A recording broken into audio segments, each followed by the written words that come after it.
Plat Chat Overwatch, episode 213. We're here, everybody. People in the chat is like, who is late? Why is the episode not live? What's gone wrong? Someone is missing. Did Jake sleep in again? No, we're all just here. We're just vibing. We're just vibing. Being late. We're just in the green room. It's like a comedian about to go on stage, or like a band just like waited like 15 minutes for a band. Late? I don't think. I don't think so, buddy. They are. No, yeah, bro. Bands are late all the time. Have you been to a concert? What are you talking about? Last concert I went to, Blink 182. It was sick. Oh, really? It was sick. The previous one to that was Sum 41, two of my favorite bands. It was pretty awesome, actually.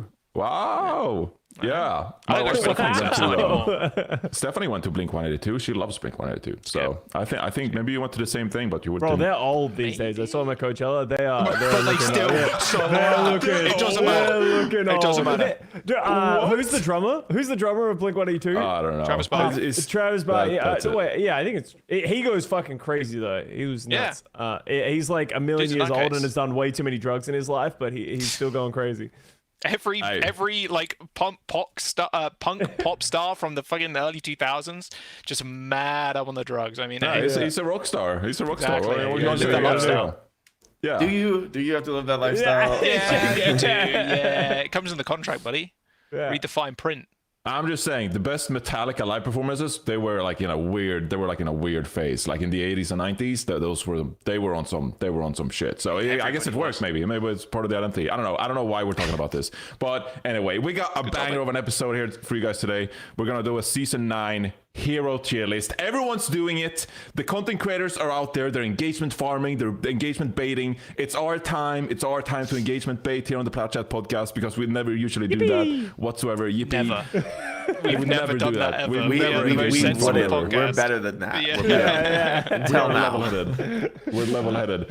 But before we get into the season 9 tier list, we got a new sponsor today, guys. We got a new sponsor. Woohoo! So I need everyone in chat. I need all the listeners, all the viewers, to pay some respect, okay? To Factor pre-prepared meals. Factor's delicious, ready-to-eat meals make eating better every day easy. Wherever tomorrow takes you, be ready for your pre-prepared, chef-crafted, dietitian-approved meals delivered right to your door. I mean, this is amazing, okay? If you're talking about like focused advertising, we're an Overwatch podcast, okay? We grind ranked like 8 hours a day. We stream. This is the perfect option for all the gamers out there who just feel like, oh, I can't eat healthy, you know, I can't cook meals, it takes like hours, I gotta do the cleaning and everything. This is it. factormeals.com/overwatch50 for 50% off Factor's pre-prepared meals, okay? 2-minute meals, fuel up fast with Factor's restaurant quality meals that are ready to eat and heat and eat wherever you are. Snacks, smoothies, and more. Discover a wide variety of easy options for the entire day, like breakfast, midday bites, and more. Sign up and save. We've done the math. Factor is less expensive than takeout, and every meal is dietitian approved to be nutritious and delicious. Factor is the perfect solution if you're looking for fast upscale options done easily. And flexible schedule. Get as much or as little as you need by choosing between 6 and 18 meals per week. Plus, you can pause or reschedule deliveries anytime. No prep, no mess meals. Factor meals are 100% ready to heat and eat. So there's no prepping, cooking, or cleanup needed. This is great for us, guys. I am psyched to be talking about Factor meals. This is more hours of the day to spend grinding. That's what I like to see, actually. Honestly, doing breakfast stuff like that, absolute W. I'm the laziest in the morning when it comes to like making food. I can't be bothered. Coffee orange and banana. pancakes. But now I can have orange pancakes, honey butter, chicken sausage. Bro, this is gonna go. That's crazy. 24 grams of protein. It's gonna go. That's great. Yeah, that's pretty good. You're gonna hit your macro targets, Johnny. Even Johnny can hit his macro targets. Yeah. For someone that big, he needs a lot of macros. He's enormous, guys. Dude, this year I'm going big. I've seen your photos, Jake. I've seen you and Leg Day post on Twitter. I'm coming for you guys. Yeah. I'm coming for you guys. So there you go. Chicken and mushroom tetrazzini, cavatappi, an Italian style pork ragu. Look, I tried. I was much better. I'm just saying. They have lots of filet mignon. Are you kidding me? This is Filet amazing. mignon. 27 grams of protein. You can build muscle while playing ranked at the same time. You do one of those challenges, you know, we do like push-ups for every rank loss or something like that. And then you take a bite of the filet mignon with your bare hands, and then you go back to gaming. Doesn't matter. You got juices on your keyboard and mouse. It doesn't matter. Yeah, no, this is great. So thank you so much for Factor for sponsoring the podcast. Head to factormeals.com/Overwatch50 for 50% off. 50% off. I mean, that's a massive savings right there. So yeah, urge everyone to check out Factor Meals. Thank you so much for sponsoring the podcast. And as per usual, we gotta talk about it. Oh, here we go. We gotta talk about it. We're one day late with this one, but we got some good stories, me and Custa. We talked about it before everyone else came on here. Yeah. Roses are red. Violets are blue. Trim your balls and your date will thank us too. What's up, fellas? Valentine's Day is knocking and Manscaped is the remedy for what the Love Doctor ordered. His prescription, the all-new Performance Package 5.0 Ultra, designed to elevate your grooming game and shine like the heartthrob you are. Join the 10 million men worldwide who trust Manscaped. Our exclusive offer, go to manscaped.com to snag 20% off plus free shipping with the code PLATCHAT. Let's talk about the hero of Valentine's Day. It's a lawnmower 5.0 Ultra. Look at these graphics. I love this. This graphic just gets me going. It just gets me going. I love it so much. This electric trimmer features skin-safe technology, guarding your V-Day treasure against any grooming mishaps. Now, Custa, we're husbands. Yes. Well, not with each other, but we do have... Well, you could be. Love you, Johnny. Both of you. I don't know what I'm talking about. You went out for Valentine's dinner, and you had a complaint yesterday. Well, because I know a spot. I had a spot in Santa Monica that has like great Italian food, and it was our spot in 2021. Classic. But then it was like that hole in the wall that no one really went to. Like it wasn't on the main strip, so you wouldn't see it's it. The best. But they went and won a fucking Michelin star because it was so good, and now it's just popping the fuck off. You can't get a spot. We went there at 5:30 and we waited an hour to get goddamn pasta for two of us. So my god. Yeah, so it's okay. There were like fucking 20 couples behind us, so we dodged the traffic. But V-Day is crazy out there. Yeah. We were out yesterday, me and Stephanie too. We had this reservation at a place, and we were like, oh, do we want to go here? It's like, no, we bailed on it last second. And so then we're like, we had the genius idea. This is like, I don't know for our audience at all, but we were like, we have the genius idea of we're going to go to Sugarfish on Valentine's Day. Whoa, you're a psycho. That sounds insane. The reason why Custa says we're psychos is because we can't get reservations at Sugarfish, so it's walk-in. So you have to go there and you sign up on a list. So we Which will have to be 1,000 people on it. Yeah, Valentine's Day. It was madness. So we get there like 5:15. We're like, oh, early dinner. We're gonna be there 5:15. We're there before everyone else. We sign up for the list. 2.5 hour wait to get into Sugarfish. That's like you go Din Tai home. Fung, bro. And Like, then You wait? There's no way you waited. Like, that's like, order some pizza, baby. Let's go. Exactly. did you wait? We went into Williams-Sonoma that was next door. We went into we almost went into a library. Committed. We went to Phil's. We got a tea. We hung out. It was chilly. Right. Setting the anticipation. Okay. But it got me thinking. You know, it was. We got in. We were worth the wait. The food was amazing. You know, it Next was well worth the Valentine's wait. Day, have a factor meal. We were in there eating fish for like 40 minutes. Like we probably waited like twice the time we were in there eating. It was unbelievable. But we got in there. We got home at like 8 p.m. or whatever. But it made me think. We sat there with this waiting list for 2.5 hours, and I don't know who needs to hear this. That's currently listening. Probably no one. We have 237 viewers right now. I don't think anyone cares. But they need to gamify wait lists. We sat there for 2.5 hours. We were sat on our ass. We're so unproductive. I'm just saying, like, they need to Gamify implement the like wait list. How we high gamify? score. You get They a need top to, like, score, you get in. Like, you need to be able to show how committed you are to waiting 2.5 hours. You just Okay, got like Including Tetris on like a mobile app and just like, hey, I got a high score, buddy. We could have literally driven to like a soccer field and held like a kid's practice and then returned for a time for a reservation. We could have been productive to society, but we sat on our ass and we didn't do shit for 2.5 hours. We could have contributed to society. So I'm just asking for all the restaurant wait lists for like Valentine's Day or whatever. Like, let me contribute to society and maybe I get rewarded. Maybe I get to jump ahead 5 people if I like. Maybe I like donate some money to some charity. Whose fault is it, Johnny? Do That you didn't contribute to society for 2 hours.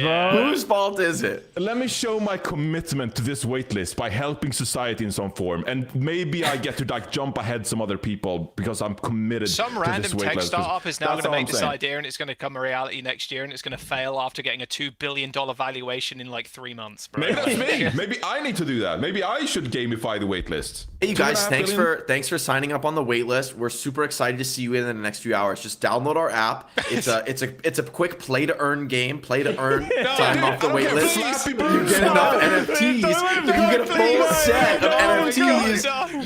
You can get into our cryptocurrency, which can allow you to purchase a better slot on the wait list. We will see you tomorrow. I just want to show my commitment to the waitlist because we sat on our ass, but we didn't do anything. Bro. I'm just asking. Anyway, Manscaped. Go to manscaped.com and use code Plat Chat for 20% off plus free shipping. There we go. Even though Valentine's Day is over, you can still go to Manscaped and get amazing products that helps you with all your Valentine's Day shenanigans, whatever that involves. You know what I'm talking about. Anyway, moving on. We got the Season 9 Hero tier list we're making today. Boy, do we have an episode for you today.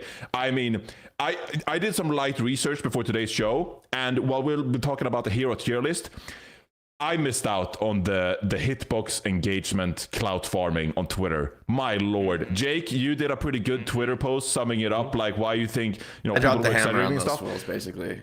But there were like 25,000 Twitter likes, 50,000 Twitter likes. I've never seen so much of the practice range in my videos. Valorant people are getting involved. It's unbelievable. I went into training range, sent the clip to Scott, and was like, check this out, actually, buddy. this is worth bringing up. I woke up like yesterday morning to Jack has sent me a video, and I'm like, what the fuck is this? And it's him playing Mercy in the practice range, shooting in his face, and like, bro, look at how fucked up this is. This is crazy. Bro, I'm gonna go Battle Mercy. Battle Mercy is good. You can't miss, bro. The Tracer, just when she stands still, you hit all your shots on her. Exactly, bro. Imagine that. It's insane. In reality, it actually just doesn't feel that different at all. She also kills you really fast. Yeah.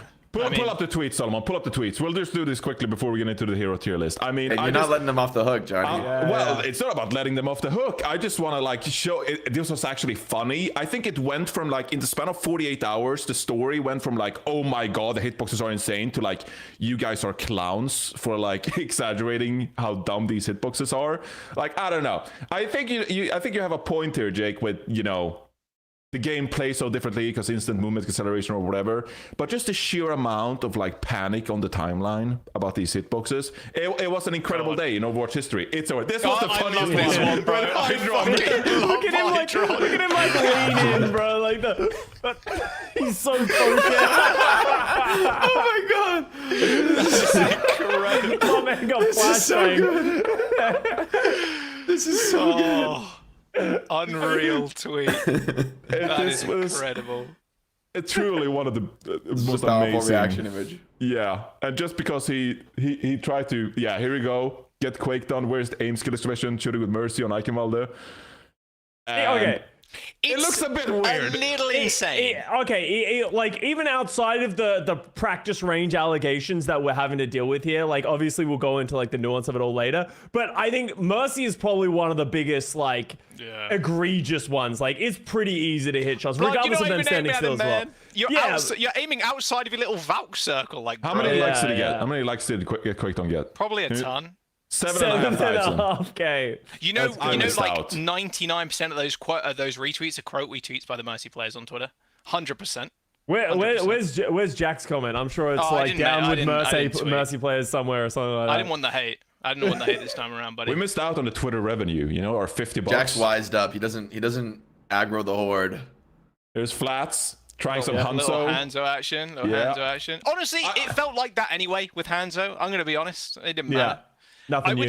Like, genuinely, though, I've seen, like, a lot of the clips and, like, fucking around in training range. Mercy's probably one of the more ridiculous ones. Did you see the Valorant clip of the dude shooting around the bot in the Valorant training range? It was like, Overwatch, look what we can do. And he, like, perfectly outlines the bot with his Vandal. That's really funny, actually. So funny, SK had a tweet. I don't know if you can look up SK right now, Solomon. About that specifically, but the Valorant people are just like, our hitboxes are perfect. So it's great. Clearly a completely different game from Overwatch. You got like the build up, you move slowly. It's like you're walking in mud in that freaking game and tossing mud with your abilities too, the slime, all that. Mud. Bro, who said Gecko tosses mud? They're creatures, bro. They have feelings. Don't be that to Gecko.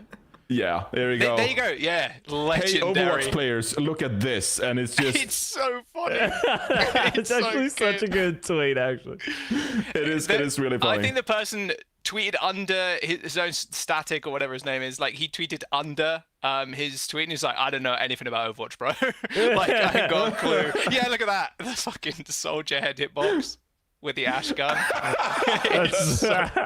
That is great. I don't know. Just reflecting on this day, this was an amazing day in Overwatch. It was a day of content. Social media. Funny.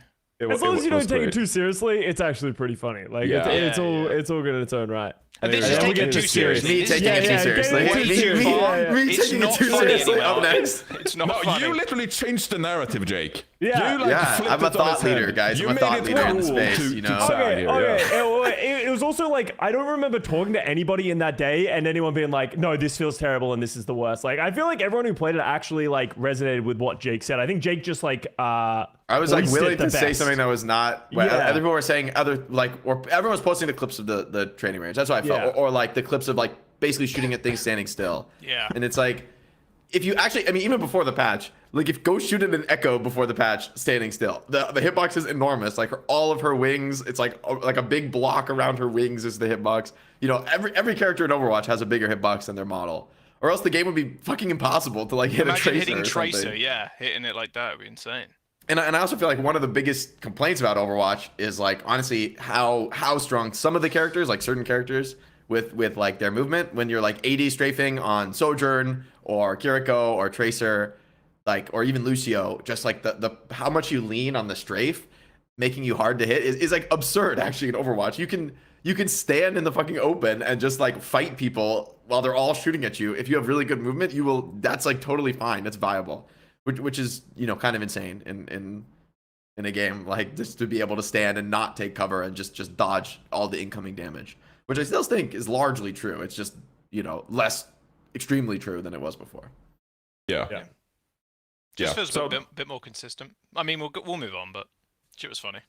Yeah, no, it really was funny. But as Custa said as well, most content creators, again, I don't think I've seen anyone who's like, this is generally awful, except for like maybe some like people who are gonna say it's awful. People who say it's awful, we're gonna say it's awful regardless of how it is. They're loving to hate on the game. But most people are really happy. It's like, well, quickly, form a narrative. Quickly, someone form a narrative so I can follow it verbatim. Quickly, content creator. I hate Blizzard, so quickly, please give me a narrative to follow. It's like, fuck me, dude.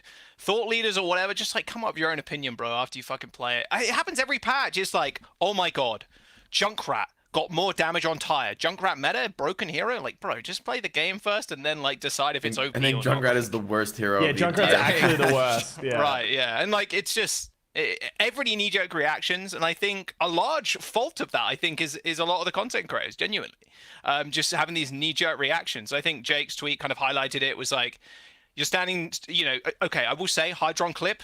One of my favorite clips. I mean, it's funny. Like, I don't mind people who are like having fun with it. To me, that's fine. Hydron is clearly having fun with that shit. But like a lot of the time, when you're and they're just super serious, deadpan in the camera. This is not okay. We cannot have a game like this. Blizzard, what have you done? It's like, bro, like, come on. You know it's not going to be that bad. Like, you got to drum up the clicks. Sure, you got to get that Twitter blue check money. But yeah, it was insane. It was and stupid. also the Overwatch developers for like a month in like all their blogs and tweets or whatever, they were just like, we will adjust the bad stuff. We're making a huge change. We will fix what is broken. Don't be alarmed. We will fix it. And people are like, panic. So I have no doubt in my mind that they're gonna fix Mercy a little bit. They're gonna tweak Junkrat and make it less egregious. There are some things they'll have to fix about this, but in general, it seems like a really good change for Overwatch, and people are enjoying playing it. So I think things are looking good. It seems like a fun season. At a fundamental level, it's made me realize something that, like the overall patch, including the DPS passive and the projectile changes and everything.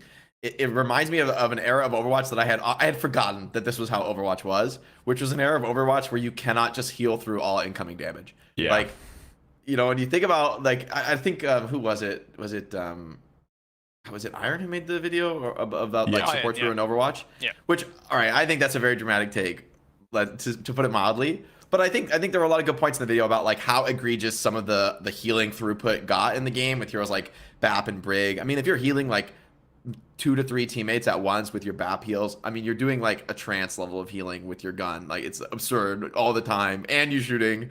I mean, just like you can do so much. And so sometimes on DPS or in general playing the game, it's like, oh, we're all shooting this guy, but that's actually not good enough. We need to like, we cannot shoot this guy. It has to be another guy that we're killing. This guy is not a viable target for us because he just cannot die no matter how much damage we do. We don't have the damage throughput to get through BAP and break. So we just give up on that one and go for the next guy or kill the supports. So the game was like balanced around that concept of like, oh, some guys are unkillable. But that's okay. We kill other guys. And like, I feel like I genuinely got used to that in Overwatch. I'm like, oh yeah, like I would never shoot anybody the BAP is healing. That's a waste of time. I have to kill the BAP first, like that's how the game was. And I you like, as a high level player, you make your peace with that. You like got to play to win, you just accept how the game is. But now I feel like it's like reminded of an era of Overwatch where it's like, oh, you have to be careful. Your heal resource is limited. You cannot sustain everybody on the team. If everybody is trading poorly on the map and nobody is pressuring the enemy, you will lose. Like, you can't just sit there and not shoot back. Like, you will definitely die and lose if you're not, doing something aggressive to take control of the game. Yeah, and I had a tweet about this as well, and we don't need to bring it up, but I share that mindset where me as tank especially, and maybe it's because I was playing solo queue in freaking Masters 5, but I definitely I felt like I couldn't hard commit as a tank anymore. I definitely, as a tank, I had to play around the objective, I had to play around corners, because I knew I wasn't getting as much heals anymore, and so I had to play more cautiously. It almost felt a little bit like playing tank in Overwatch 1. Like, I just had to be way more cautious, I couldn't hard commit, whereas a month ago, I was playing Ramatra, and I was like, oh, I'm gonna pop Nemesis form and just kind of like walk into their backline when I have a chance. Like, I can't do that anymore. And similarly, when I was doing my placements, the amount of Reinhardts who just like pinned in, and I was like, we'll just get his ass. Like, we'll just punish him because he's not gonna get out of here alive. Like, he's just overextending. So it's definitely shifting the playstyle a little bit. You have to be more careful. There's less healing. So I agree with you, Jake. But it honestly feels like a refreshing change. It feels nice to play that way, I think, in a way. I really like the biggest winner of the entire patch for me, and this leads into what you guys talk about, is the DPS passive. I think for too long, especially since Overwatch 2 came out, everyone said the DPS passive is just very unsexy. You don't notice it, you don't really feel it. But like the 20% passive is like, it has kept tanks in check. But I also think it incentivizes people to play together as well. Like, all of a sudden, it's really viable if your DPS needs to be shooting the person that you guys are trying to kill, and that synergy is being rewarded in game. Like, I've had a couple of games where we've just been blown out because like a really good tracer is paired with a really good wrecking ball or a dive tank or anything like that, right? And it's just like, I can't help you through that anymore. Like, as a support player, you need to play better, or we need to work better together to deal with that. And like, I think you have to fight those heroes. You can't just like ignore them and like keep them off of you, and then you'll be okay. It's like, no, you need to shoot back at the tracer or she will kill you, like, which is refreshing. It's an FPS. That was the biggest thing that I noticed, like, in my placement games that I played yesterday. Also, do not queue up an EU ranked. Delete the server. I don't care. Get it out of my fucking site. Nuke the site from orbit. It's the only way to be sure. Delete it. Don't care. Just everybody move to NA. Thank you. It's painful. But that was one of the biggest things that I noticed actually when first loading in. And who did I play first? Oh yeah, someone said Zen was good, so I locked the Zen. But I ended up playing Ana and BAP and stuff, just to kind of test everything around and just see how like the healing output was. I was like, man, I am strained for resources. Like, oh my god, there was a patch, I think it was like last year, where they reduced the healing like by a considerable amount, and they also reduces Ana's bullets too, how much she had in a clip.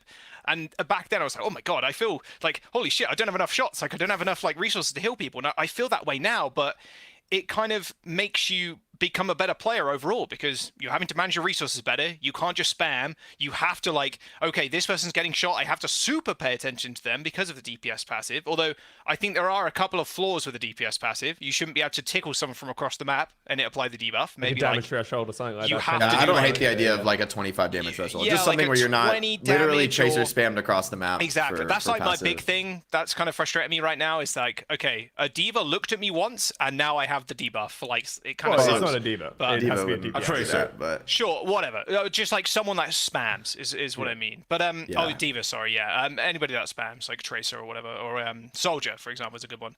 But being strained for resources is kind of nice, because it just makes you a better player, and it like actually proves, oh, this person is better than this person because they can manage their resources better. Like, the skill gap and the skill ceiling is just increasing with this passive from the DPS and putting pressure on supports. And I do really like it. And I think it's going to take a lot of people to get a lot of people a long time to get used to this too, because my God, people still just really believe that I can heal you through like a dive. and like I probably can't do that anymore if they're good. It's just impossible. So yeah, as soon as people get used to it, it'll be a lot better. But overall, I think it's been quite nice. I think it's been very refreshing. And although I've seen some egregious shit from like Widowmakers recently, oh my god, that hitbox it's ridiculous. Widow is like one of those heroes that as soon as I like looked at all the patch stuff, I was worried about a hero like Widow. Although I've only played a couple games against Widow, and it didn't feel like unbeatable to me. So I'm not convinced it's that broken. But it's more consistent.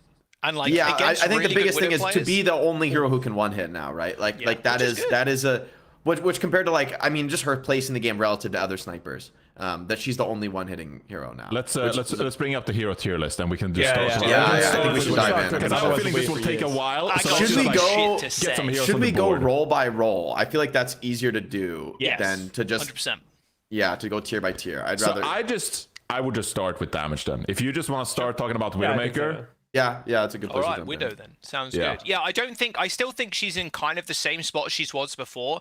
She is situational. She kind of always has been. You can't pick her on every single map. But with the buffs and like how more consistent the headshots are, I still think she's a pretty good hero. Like nothing crazy. If I had to put her somewhere, it would be like C or B. I don't think she's like OP or anything. But I mean, B, then. I like B. Yeah, I like B as well. The consistency of Widow now is just crazy, and like the good players are only going to get better with that fucking character, and holy shit, yeah, you just get rolled as supports. And I was worried actually with the HP changes too. I was like, can Widow actually one-shot anymore? Like, I wanted to test. Obviously she can, which is great. I'm glad they didn't take that ability away from her. Yeah, if Widow can't one-shot, she's literally unplayable. So it kind of needs to be a one-hit. But she has to stand for a long time now, right? Like that's she has to full charge. Like you can't early shoot. Like you used to early shoot, right? You don't full charge. So now you truly need almost 100% full charge to one hit people. So honestly, it feels fine to me, especially because other snipers now a lot of other snipers still one hit Widow, where they don't one hit other things. Right. But when playing stuff like Hanzo, Sojourn, Ashe, like the kill thresholds on Widow are still a little bit lower, which I think hurts Widow. And for me, one of the like the implicit realities of the hitbox change is that the heroes with smaller hitboxes, especially smaller heads, get hurt more by the hitbox changes, because when you make like all the projectiles bigger, right, the total area that you can shoot that will still hit a headshot is relatively, it has a bigger change to heroes with a smaller head than heroes with an enormous head. The projectile change is relatively less impactful. Whereas before, Widow was like very hard to headshot because she has a pretty small head, unless she's scoped or something. But if she's like juking, very hard to headshot. Now that's going to be more significantly easier than first heroes like Cassidy, who, yes, he's still easier to headshot, but it's not by as big of a margin. I also think there's like an inherent thing that I've noticed as a support player of like my spams as like Zenyatta or Kiriko towards the Widow, they are headshotting the shit out of the Widowmaker dramatically more as well. So it's like, as much as it's easier for them to hit us, I found a lot easier to spam in the direction of the Widowmaker. That is making it harder for them to deal with it as well. So like there are costs and costs and negatives. Costs and benefits. Pros and cons. Of everything. Like, whatever the fuck I'm saying. I'm fucking lost. But it goes both ways, is what I'm trying to say. I think Hanzo's a good person to bring up for that, because my god, hitting a headshot on Hanzo as Widow sometimes was just fucking pain. Just the way he strafes is just so strange, and like getting more consistent headshots on those like Soldier's another good example, like Jay brought up earlier. Like anything like that is nice for the Widow player. I quite like how she's ended up turning out, and I don't think like Widow needs to be in the mid tier permanently. Because if she's too OP, it is just boring for the whole lobby, because it just turns into a Widow versus Widow. If she, like, F tier, she can't, like, one-shot headshot, you know? Like, she's just a useless hero. So, like, Widow needs to find this balance where she's in C or B permanently, and I think right now, she's in a good spot. All right, let's move on to Hanzo here, who obviously got a big kind of, like, damage increase, can't one-shot as reliably anymore. Jake, where do you put Hanzo here? It's either A or S for me. I think Hanzo is very strong. I think he's changed so much fundamentally as a hero because he doesn't one-shot anymore, which the hero honestly feels way more fun to me, because before this change, right, the reality of Hanzo is that you sneak up on people and try to one-shot them, because one-hitting people who are looking at you and strafing is hard, And so you want to like use your wall climb and come from unexpected angles and shoot people who don't look at you because they're running in a straight line, and then you one tap them and you run away. Like that's the gameplay loop on Hanzo before. Whereas now it's a lot more standing and fighting the way like a Cassidy or a Sojourn might, where you have to like hit multiple shots. You're like fighting. You know, you're less of like a pick sniper and you're more of like a like more like a normal hit scan hero, honestly, in terms of like how you fight. But in the end, I think especially against certain heroes like Tracer that still get one shot, it's huge. The Storm Arrow is a lot stronger. I think honestly they might need to revert the Storm Arrow buffs, and then he might be more okay. I think he's was it damage and cooldown or was it just cooldown? Yeah, damage is 75 now. And the cooldown was down by 2. Cooldown's from 8 to 6. 8 to 6. Crazy. I don't know about maybe like one of those buffs could go away or something. Hanzo feels a slightly, but maybe it is honestly S. Like it feels really strong, but well, he's a bit vulnerable still, right? Still situational. Still certain comps where insane. you're gonna get rolled for playing Hanzo. Like someone compared on Reddit I can't remember the post, but someone compared Hanzo damage to like Bastion turret mode or something like that. It was just like, wait a minute, Hanzo's bow is as good as Bastion. Well, I mean, it wasn't Storm quite Arrow that, but is probably close. But Storm exactly. Arrow, it's exactly. I think any character, and this is kind of a meta point for this whole like discussion in the tier list, any character that can spam is good. Because the more bullets you fling out at the bigger hitboxes, you're going to get more damage more consistently. And like Hanzo with the Storm Arrow is just insane for spam. So yeah, I mean, I've not played against Hanzo yet, and I've not played him, so I don't really have like the concrete like evidence for my own opinion. But I would tend to agree. Like from what I've seen, A, S tier, wouldn't mind either. Storm Arrow. We can leave on A for now. S. Custa, I don't know if you have a take on here, but I'm kind of just trying to get that move on because holy shit, we have a lot of heroes. Yeah, we gotta keep going. I think there are other characters that are going to be an S, and I don't think I think are just like a mega busted right now, and I don't think Hanzo's in that list. He's definitely good though. Let's talk about one character that might be an S, and it's Ashe, who now a lot of people are talking about Ashe as one of the best damage characters around. Does the Bob actually apply the damage passive of the reduced healing? I would think so. I would think stuff like Bob and the Torb turret do. If they don't, it's probably a bug. I think they should, honestly. I think there's consistency, but I remember I asked RQ and I can't remember what his answer was. I'm pretty sure it was yes. Yeah. I'm pretty sure the answer was yes. And I think I agree with Jake. If it doesn't, it should. Like in my opinion, it is something that it doesn't make DPS sense is to have creating. buildables not do it. I mean, Bob RQ said it does. So okay, there you go. Boom. There you go. Bob is a unique skill because it's like technically a hero or whatever, so it pushes cart. But I would assume it'll. Yeah.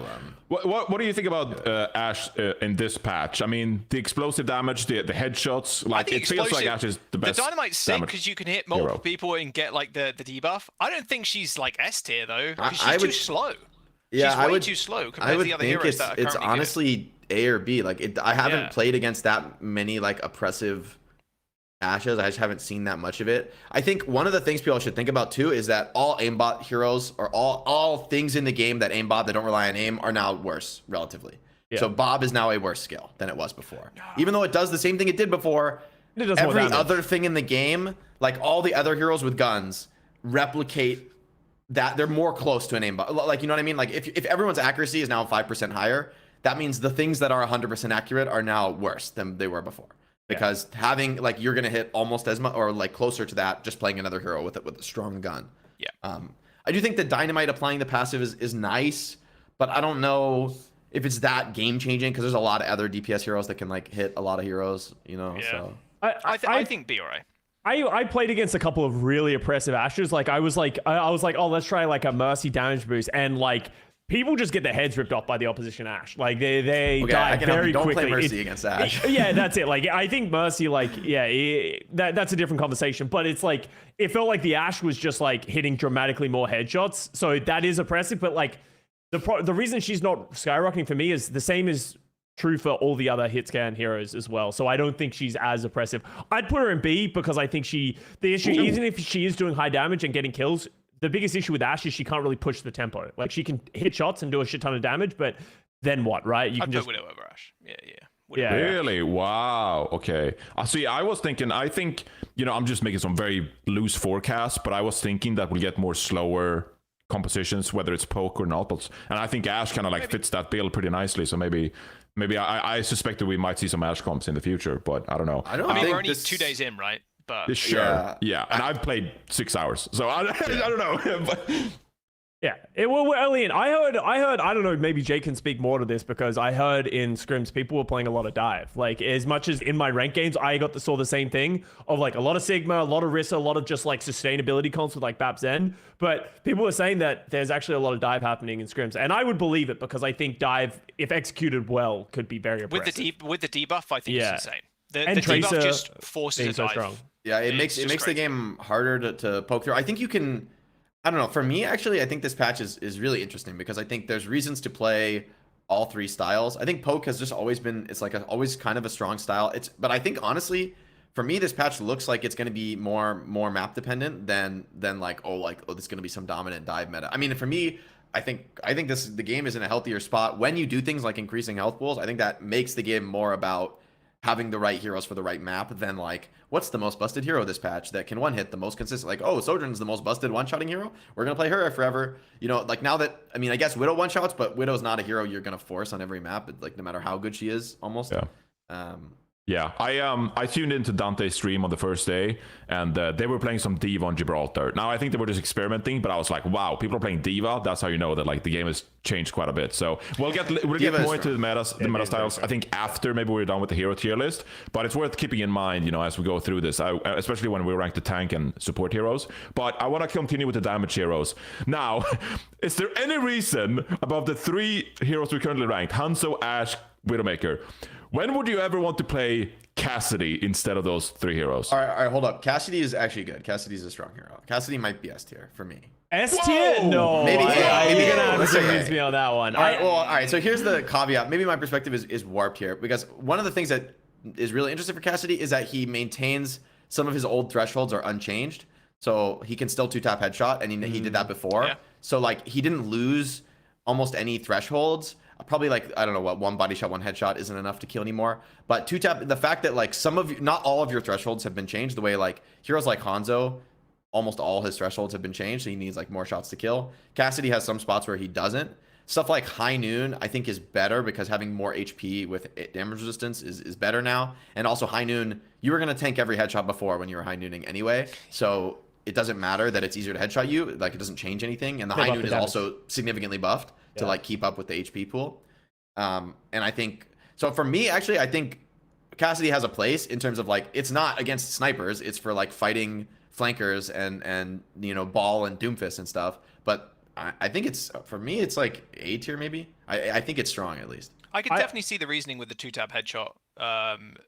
With the 2-tap headshot, because the headshot's a little bit more consistent because the head hitbox kind of makes sense. I can definitely heroes see with big heads are all like, same as all aimbots are marginally nerfed. Heroes with big heads are marginally buffed because it matters less to have a big head than it did before. I haven't seen that much Cassidy, but maybe that's just because everyone hates Cassidy, like at a fundamental level, so people aren't. A lot of people in ranked are playing like Bab Zen and snipers. Okay, you don't play Cassidy. It's a situational pick, but I think in a spot where you're like anti-diving, I think it's strong. And I'd rather put magnetic grenade is really think. important, I think, against certain heroes as well. Like, it really does fuck. And I think in a meta where you have Tracer being really strong as well, it's one of the few things that you can do to ground her if you can hit the nade. So. Yeah, I mean, against Tracer, I think the biggest thing is just headshotting her, right? Yeah, and so a lot of those thresholds for Cassidy, again, are unchanged against Tracer. And now shooting at heroes like Tracer feels so consistent on a lot of heroes, at least from my perspective. It's like, oh, wow, I can... You can hit her now. Yeah, I feel a lot better about fighting her, but she can also kill me a lot faster. So it's like, I need to be clean on my aim or she will kill me very quick, you know? So I'd rather put Cassidy in B if that's the case. If it's like, I don't want to say situational. Yeah, okay, maybe that is true. It is situational. Because Cassidy always and forever has had terrible matchups against like mass sniper, mass poke. Like that, Cassidy will never be a good hero against snipers and poke unless he's Omega busted. Good. Yeah, let's little Cassidy B there, and then I'm gonna ask you, Custa, how much trouble have you run into against Soldier 76 in ranked? Because as a solo queuing tank, Soldier 76 just like haunts me. It's one of those characters of like, he just does such consistent damage, and now people with good tracking now have great tracking, and I've definitely caught myself multiple times of like, I've done movement that's a little too predictable and I just insta-die and I watch the tracking and they literally don't miss a shot. And I think that's easier to do than it ever has been. So that's why he's problematic. Like, I actually don't think he's as dangerous against the tanks as some of these other heroes. Like, I think Hanzo has just consistently more damage now that the hitboxes are higher. But I think against 250 HP targets, the ability to one-clip 250 HP targets, even without the rocket, is like really high. Let me so clarify. I think he's quite As a strong. tank, Soldier 76 personally is not killing me, but Soldier 76 is flanking and killing my entire team, and I'm Yeah. like, what just happened? My team died. I think Soldier is not only more consistent aim-wise and stuff, but since all the other heroes are too, I don't think that's the biggest factor. For me, it's more that, number one, you're not a hero who relies on thresholds generally, compared to almost any other DPS who wants to like, oh, I two-shot you if I hit this many headshots, you know, or I 2 body shots and a headshot, whatever, or my skill in a headshot, you know, whatever the combo is. Soldier doesn't really rely on that. It just like tracks you and beams you down, and then the rocket is like nice to have, but you might just spam it. And so for me, the nice thing about Soldier is, number one, you don't care about thresholds, so that's basically unchanged, or like that doesn't affect the hero. But number two, I think is the bigger factor, is that having more pressure on the enemy team in general and more resources now matters a lot, especially since you're now starved for heals in many comps. Having Soldier offer heals is like a big deal. Like I remember when we first started playing Soldier strats, like when Overwatch came out, we had all these strats where like, oh, I'm gonna come out on Soldier on this high ground on Nimbani, and then my tanks, when they jump on me, my tanks are gonna jump on me too, and we're gonna have 6 players on this heal station, and it's it's literally gonna carry the game. I mean, like, because back then it was like getting your whole team healed by this heal station was like crazy. You needed heals on tanks like always in early Overwatch. You know, it wasn't easy to be full HP.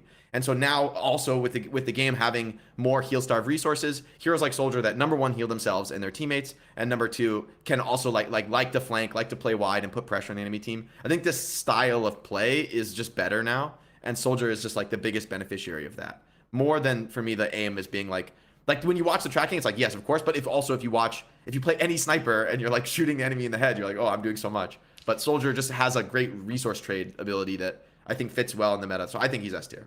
I think so too. I think you spam with Soldier, you applying that debuff to fucking everybody, so everybody's harder to heal. I think just I don't think is a good idea. Just shoot one person. No, like, kill sure, them. Like, sure. don't But, spam the whole enemy team. Don't spam the whole enemy team. But like the consistency of like getting someone to applying the passive to somebody, I think is like super important. And Soldier just does that so fucking well.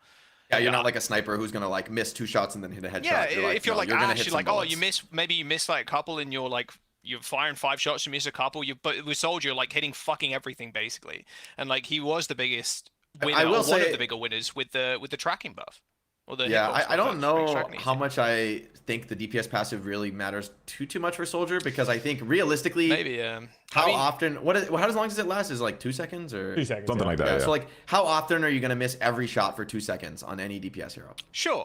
Maybe I'm just coming at this from a support perspective, because like holy shit, sometimes I'm like starving. Like my DPS are starving for heals, my tanks are starving for heals, and it feels like anybody that can apply the passive quicker and like more consistently is just more of a pain for me.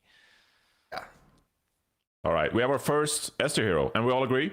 Yeah. Soldier S tier. I think he's definitely on the edge. But I think he's very good, especially from a rank perspective. I think he's just so I will say this is Army ranked. knife, In professional play, Okay. I'm a little bit more suspicious of something like Soldier For ranked in general. play, Soldier's good. But Are we making this a ranked top 500 Yes, it should list, be. even Yeah. though I'm Yes. not top 500? because nobody knows pro play, you can't know yet. You need to scrim. You need to try comps against one another. In the end, there will be like, oh, some comps are better than others, or whatever. Who knows? That's not really knowable right now. Although I'm pretty confident. Yeah. Who knows? This is not for His this end is is not good. for That's lower tier one players. thing everybody console. can agree on. Thank God, Yeah. it's finally time. All right, Overwatch 2. One hero has almost consistently been great all the time, and that is Sojourn. How do we feel about Sojourn these days? Is it over? Is the Sojourn meta kind of over? Oh, she's still very good. She's still very good, although ridiculous. I feel like actually I think she is extremely good still. I almost would still put her in S tier. She's S for sure. I would still put Just- her in this tier as well. Yeah. I'm like blown away. When I played Sojourn the other day, I was like, I feel like this hero also weirdly doesn't care that much about thresholds, because I Yeah. think people overrated how good. I mean, obviously, like one tap headshots are big, but in the end, the more realistic combos for Sojourn are spamming people down and then finishing them with a body shot. That's like the more normal playstyle, is you poke people with your left click and then you're trying to hit rail headshots, but like, I guess before you were maybe more conservative with the rail and like holding it longer and trying to one tap people. Now you're like, maybe you're taking the body shot or you're headshotting a tank, or like body shotting a backliner, and maybe you can charge up some more and then finish them with another body shot, right? Like, and so I feel the hero is not a hugely threshold dependent. I think the ult is like really insane Really now. good. Because think about of all the DPS ults, this is like the only, right? Is it the only DPS ult that is like, well, I guess besides like pulse bomb maybe, that is like an aiming ult that like you like, right? Like I'll have you go Visor. You can headshot Visor now if you try. Okay, yeah, yes, you can headshot in Visor. You can headshot in Visor. But you're right though. But like this is like this ult probably gets one of the biggest buffs of all the other than like heroes that like Genji gets like a actual buff to his ult. But like didn't they reduce the hitbox stuff though for Overclock? It's still bigger than it was before. No, it's that's still the thing. bigger 'cause It's not. everybody It else is didn't get bigger, the right? same. It got a smaller buff than other people got. That's what happened. I see. But, Okay. but it still is an aiming ult, and there's very few of those actually. People don't think about that. There's very few where your biggest power spike is being buffed basically. So I think that's kind of a like when I was playing Sojourn, I kept like we kept nanoing me with overclock. And so Yeah, I if you just get team nanoed, wiped them. yeah. I just team wiped them with nano, and like they The can't. shy strategy still works. Hactos Park, Yes, they're back. yes. Nano, a good Soj with overclock, they will pound the lobby. I also think Sojourns are getting like smartening up, especially if they have a nano or a damage boost as well. Like they realize I don't need to hit a headshot, and with how easy it is to hit body shots now, you just rail them once, you charge up for like half a second, less than that, and then you rail again, and it's like it doesn't matter if they headshot you or not. And then if they do hit the headshot, then it's just like that's just gravy on top, right? So I will say I think you do want to headshot. As oh much yeah, as you definitely possible. still do want to, because but it's like easier, right? yeah, because it's easier, and you're just still going for it, but the chances that you miss and still hit the body are higher as well, right? Being more okay with like just shooting people with your left click, like the left click hitting, like the thing about so the right click got like nerfed and buffed, like it's a net buff, but it's a smaller one. But the left click just gets the same buff that everybody else gets, right? So which means your charge is now more, you having more charge than you had before. So you're more ready to be at 100 energy more consistently. All right. She's Still good. very good. Very good still. Wow, I did not expect putting Sojourn in S tier, but that just shows. So I insane haven't- mobility. Insane mobility Yes. lets you escape. If you're in big trouble, you can like. Whereas a lot of other DPS, you're in big trouble, you just die. Sojourn's like, I get out of big trouble and just keep fighting. Yeah. This is why I bring the experts on, because so Lord knows I haven't done my damage placements yet. So and even if I did, I wouldn't have the greatest takes when it comes to damage heroes. So that's why we're Jake on. Let's continue with the hit scan train. Bastion. Where do we stand with I Bastion? feel like it's like B or C maybe. I don't think think it's that compared Bastion to like feels- everybody else. he feels a very unique bad. niche that I've seen people swap to a couple of times, which is blowing up tanks that are a problem, right? Like Reinhardt's, Yeah. Ramatras, all that kind of stuff. If that's a really big issue, you can go to the Bastion. That is but I pain. think he's so niche, and I think his hitbox is fucking like the size of a planet now. It's like It almost is impossible. huge now. And as Yeah. a Zenyatta player, I see a Bastion, I'm just like, oh baby, we got free damage. Like, What I will say about the big hitboxes though is I think this is a net buff to heroes like Bastion when they have a big hitbox, because Bastion before had an enormous hitbox and was super easy to hit also, and it was like he was way easier than every other hero in the game. Whereas a really good player is going to hit a super high accuracy on Bastion before the change, and after the change they're still going to hit a super high accuracy, but it hurts smaller heroes more. Like you're already tanking, like on Bastion, if you were relying on dodging the damage, you were on the wrong hero. You know, like you need to like soak the damage. And so you need a comp that's like overwhelming poke and that can't be traded with that range. That's when Bastion's going to be good. So it's for me, it's still strong situationally. Like if I'm playing Sigma comp against Dive, Bastion's probably one of the best heroes. But outside of that, I don't know what the real. If he's I gonna would be say that he's good. too niche. I would say C, personally. Still decent, but my take as well. I kind of want to give him extra bonus points because he has the best skin in the battle pass. So Ramen Bastion is kind Ramen of Bastion joy. Yeah. Excellent stuff, Scott. Well done. Yeah, Ramen Bastion literally has an argument for like the Lego Bastion. Like Lego Bastion All finally right, hold has your like horses here. Lego Bastion. Yeah, that's a yeah. competitor. And his little flames that come out at the end, bro. That's the Yeah, best skin come in the on, game. Lego Bastion is Lego elite. Bastion It's a goes Lego. crazy. I'm just Yeah. saying Lego. Ramen has like a chance. Like it hasn't, Lego, you know, please it's come back, please. you know, it's Lego. definitely an argument. But yeah, Lego Bastion is. I never on Plat Chat have I ever said that Lego Bastion was overrated. Don't go through the vote. Any question of any thoughts on C. C? I think I think it C is is good. C is strong, good. but it's very situational. Yeah, extremely situational. Yeah. All right, let's see what else we got here when it comes to damage heroes. I think that was most of the quote unquote hit scan ones. Let's dive over to Reaper. Bit of a shift in style D here. tier, I think. D tier. I Bad. Not good. Yeah, He is because like Reaper has always relied on killing things incredibly quickly, and I think that's harder to do now because everyone has more health. And He's also like, a yes, healing hero who gets lifesteal reduction. yeah, like right? I played with shout outs to my boy Peter who was playing Reaper in all my games.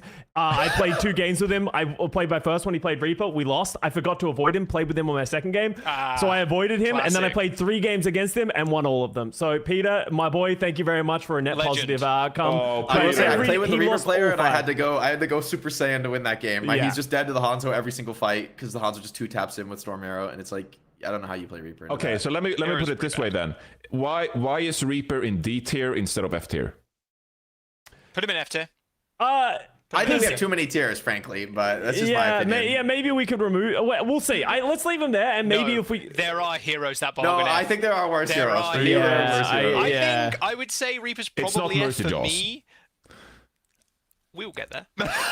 No way. All right. Sorry, you had a Reaper take. No, well, I think Reaper's really bad. Like, I would just put him in F straight up, personally. Just like how quick people are playing right now, and the heroes that are good just kind of dominate Reaper. Like, I just don't see him maybe being that's good. part of it. I at think you're all. right. Even in things where like we had like zombie comps in the past, we're like, oh, maybe he could be good in this. I just He's don't only even think good in that's that true. comp. I think there are other heroes that you would put in that position over Reaper Put him in anyway. F. So Put him in F. Yeah, like the Moira Just Lucio sucks. comps, I feel like you might still play a hit scan, honestly. yeah, you'd still play like a Sojourn or something Or like a that. May Bastion. or Yeah, something.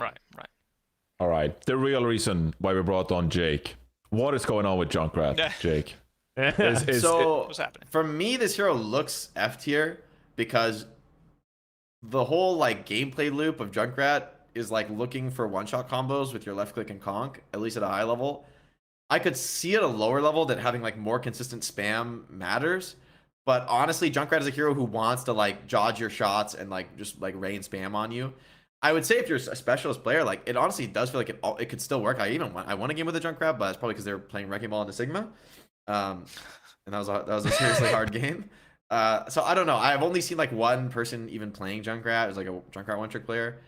So and I mean they were doing okay. So I mean I like that almost made me a believer in terms of it not being F tier. It's not going to be better than like D or C, but I think it's F tier. I think shooting the tire. It's just now that it's way easier to hit tire. That's a huge deal. It's like your ult is one of the best things on the kit, and it's like much weaker now because everyone can shoot it easier. That's a huge deal. That's like a massive. It has 100 HP, man. It can't tank. Like it needs to die. You need to have people miss against it, which is just less likely now. And I think that's a huge problem for the hero. Not one tapping is a huge problem. Yeah, for me, this is like he'll need a buff to be playable. He's not good. I think I'm happy to put it in D, but I agree with Jake that I could be convinced that Junkrat players always find a way. It probably ends up in C eventually, but I think right now I feel D is the place for it to go. And that is fine, by the way. Heroes can be bad, and they can be bad and very niche. Yes, and I like depth to Junkrat to Junkrat. be in D. Yeah, depth to Junkrat. I like it. Yeah. Just like Widow should permanently be in C and B, Junkrat should permanently be in D. It's okay to have niche heroes, and I think Junkrat's one of them. Because the one-tricks do find the ways. They always do. I don't know how they do it. They They were always farming do. last season. Like the last couple of seasons, I feel like they Junkrat were players good. came out of the woodwork. Yeah. They find a way to just be valuable. Yeah. But as Jake said, the breakpoints changing for Junkrat is like, I think, the real big death to Junkrat. Like I feel like one shots are just going to be dramatically harder to do. Yeah, we had Funny Astro on last week, and Funny Astro was like, "Yeah, dive Junkrat, it's a real thing," and I was like, "What? Like, what did I miss? Like during Christmas? Like, what did I miss out on?" So, oh well, Junkrat from dive Junkrat down to D tier. Sorry. Maybe we'll have to give him a buff, as Jake mentioned. All right, let's shift over to Torbjorn and the turret. Man. Dude, Torb Spaghetti goes kind of crazy. Like he hits the overload and he Spaghetti, is spams that down what the we're calling choice. it The spam goes hard on the Torb. The Cheetos go crazy. I still think He he's still absolutely sucks. terrible. Yeah, He sucks, absolutely terrible but he's compared to the very other fun. DPS. But he is Again, funny. he's another hero. The D tier, by the way, should just be one-trick tier. We should put all the one-trick heroes in there. They can always exist in D. I think Torb's another one of those where he's not very good, fun to play. The Torb one-tricks will, come Goblin 69, Silvok having the 1v1 and Circuit Royale to determine the best Torbjorn player on the ladder. Like that, those situations can still happen. The hero's never going to be meta. There was a problem if he is, I think. He's not good. Turret sucks. D tier, I think, at most. I wouldn't say it's Reaper tier. I'd rather play Torb than I Reaper. could put him in C tier. I think I I'd feel put like him more C. viable. I feel like he's better than Junkrat, Sure. significantly Okay, better yeah. than Junkrat. Like you could play this hero. It's not like Yeah. for me this is that you could play this hero as just like a worse hit scan. I think it is just like a worse hit scan hero, but it's not unplayably terrible for me. It functions. It has a role. You know, in a certain pretty comp, fun. like if you're just hard anti-diving, all the self survivability you get is kind of nice. You're pretty tanky with your overclock and running away. And Yeah, to be fair, E does go kind of hard. Like, especially with, like with the hitbox changes, I feel like Torb didn't really get hurt like a lot. He was always like a sphere anyway. yeah, like, he's it a big didn't hitbox, so that like- helps him a little bit. But it yeah, I didn't agree. matter. In general, being an aimbot reliant hero is bad now, or like Yeah. worse than it was before. I think C's pretty fun. Yeah, I've seen some crazy things of like if you're in a linear map where everyone's on the same like level playing field, like you can just spam down corridors and you do a shit ton of damage. But like I had a Torb on fucking Dorado and that shit's just GG. Like they have a soldier standing on high ground and I got an offensive Torb. He's like, I'm building my tower, guys, or like I'm running around, but you just don't. Like when you're playing against like the better long range heroes, you're like, Yeah. oh shit. If the enemy's like hard diving you and you're just tanking it, then yeah, Torb's probably pretty solid. Yeah. Similar to heroes like Bastion, but if they're just spamming you from long range, you can't keep up on Torb. I do feel like in 1 in every 4 Torbjorn games or so, when I got a Torbjorn on my team, like 1 in every 4 games, the Torbjorn just goes crazy. And I'm like, I don't know how my teammate Torb is doing it, but he's just popping off on Torbjorn, and it's the most hilarious thing ever. I mean, in the end, if you're good with aiming the left click, that's why I don't think you could put this hero below C tier. Is like if you're good with aiming the left click, it is a strong. does a You have lot a of good damage. gun. Like maybe other parts of your kit aren't as good, but you shoot pretty well. Like you do good. Got a good DPS. skin in the battle pass too. Pretty cool. Yeah. Oh, yeah, and like that's Custa cool, said, like the ultimate is generally, I find it's useful on some maps, on like some control It's points good or whatever. defensively Like, against other ultimates. It's okay. It's like it's a counter ult, right? Like you pop it as soon as the enemy pops an ult to commit, and then you like lava your whole team, and it's really hard to commit on you Yeah. versus certain heroes. Yeah, you can definitely get some value out of that. So there you go. All right. Another ultimate that can do a similar job. Actually, it's not even similar. That was a horrible transition. But May. It's It's an isolation hero. I don't know. Yeah, This could be sorry. a I zoning tried to ult. make a transition. Didn't work. Where Okay, do we stand with May? May might be S tier for me, guys. She's Oh, I yeah, think no, she's I don't know if I'm gonna S, go but- S. It's A or S. tier. A or S I- for sure. I think this hero is come down to A. extraordinarily good. Yeah. Number one, breakpoints are like a lot better are not really changed for May, right? You need a like double headshot. The icicles feel insanely good to snipe people with. I think having this like 300 HP makes you harder to like, since you're like less things one hit you, right? In the game now, stuff like ice block is now dramatically better because you're way less likely to get full bursted before getting it off. So I feel like I can push the limit way harder on ice blocking when I'm fighting people because I just know I'm like, oh, I can't be one hit here. So even though they're gonna headshot me, I'll still keep fighting this. Whereas before it was like, well, if this Hanzo hits a headshot, I'm just insta dead. I have to like take a risk when it comes to deciding whether to press my block or not. I feel like that's really good. I don't know. I feel like that's very powerful. I don't know. For me, this is just a strong hero. It feels like you can play, maybe not dive, but definitely find and poke and rush and Yeah, and I think shoot. It's a good gun. the reason I like May in A is I actually don't think she's like great. Like certain maps, like once again, high grounds or anywhere where her wall isn't effective, she's not as good. She can definitely be played everywhere and you can make it work.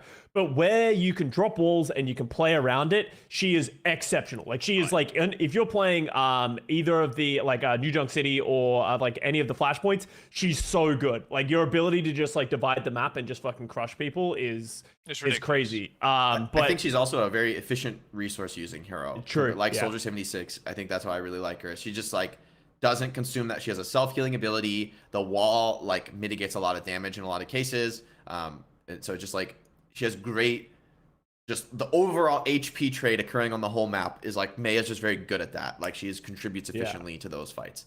And she feels good to fight with, honestly. So Yeah, and with the damage roll passive as well, you kind of need more to isolate targets. And, you know, if you can isolate someone with a May wall, even if it's like a tank and you apply the 20% healing debuff, like it makes it easier to kill off tanks or, you know, find other targets. So it definitely kind of you also powerful. cleave the whole team with your left click and put it on everybody. No, that's insane.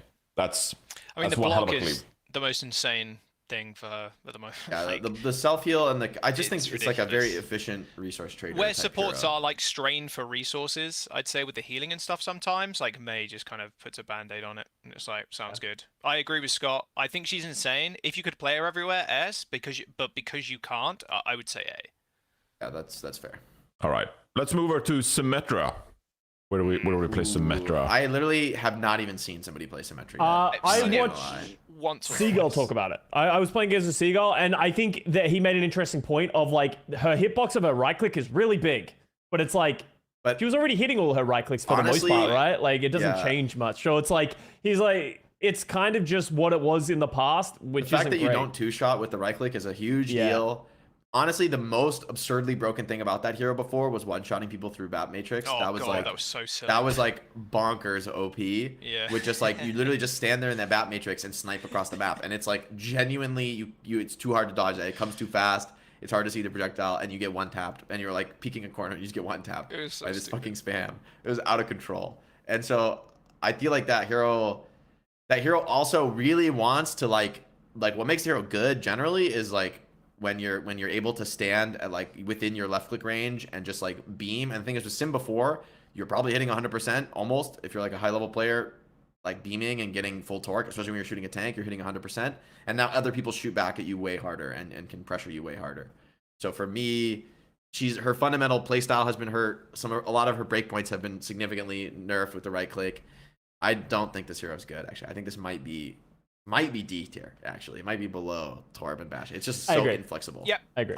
I'd say the same. I've seen like maybe one or two, and they were they just existed, and they didn't feel any different to playing against any other sim. Like I was just like, okay, well, I killed turrets. All right, cool. She TP'd. She probably still has a place if you're gonna play some like Rhine into Sigma. And you're just gonna like maybe hard, leave hard on TP tower, into them, yeah. right? But it's Yeah, like- so there's an argument for her being like maybe more C tier, but I think D tier is honestly fine, especially for Yeah. ranked, where you're For not ranked. going to do something Especially in super, ranked, yeah. like I coordinated still TP think, rush. It's not happening. yeah, I still think that if you play in an organized setting, I still think that the teleporter and even the ultimate are quite useful if you can play around it properly and it's part of your strategy. So like, I don't know what We Spitfire is cooking, but you know, Funny Astro been streaming scrims, so people who actually watch the scrims, they know kind of like what they're doing, right?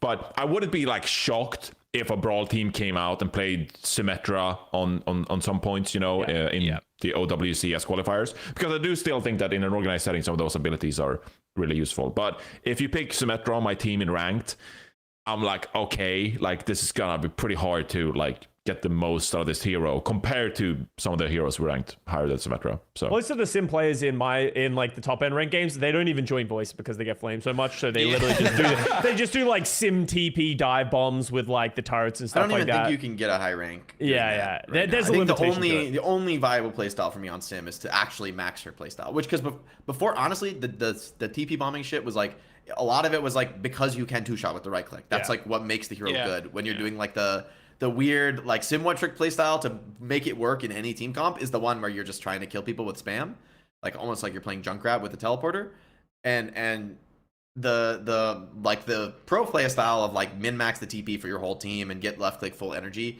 That's probably still viable, but the spamming, I don't think it's like even more nerfed than Junkrat. I don't think you can really play like a solo, like trying to TP bomb people. Seems really terrible right now. She sucks. Yeah. that's one way to put it. We got some intel from Vonex in the chat. It says, We Spitfire is screaming Ball, Tracer, Send, Lucio right now. I'm watching I Tracer like the Lucio. Lucio Zen, guys. I'm a Lucio Zen believer. I'm actually starting boy. to become a Lucio Zen believer as well, because especially none of those characters need a lot of healing. The the healing passive does actually help some of those characters like a lot without like requiring healing all over the place. Plus, Wrecking Ball is fucking unkillable. Like in this thing, I believe they gave him 75 shields or something like that on top of what he already had. And yeah, like I've had a couple of games, especially Wrecking Ball Tracer. Like if the Tracer goes and puts the passive on someone and then the ball slams, it's Jova. Like there's no coming back from that. Yeah. So it might Catch be me like in ranked playing old school Wrecking dive. Ball in Masters 4. He's good.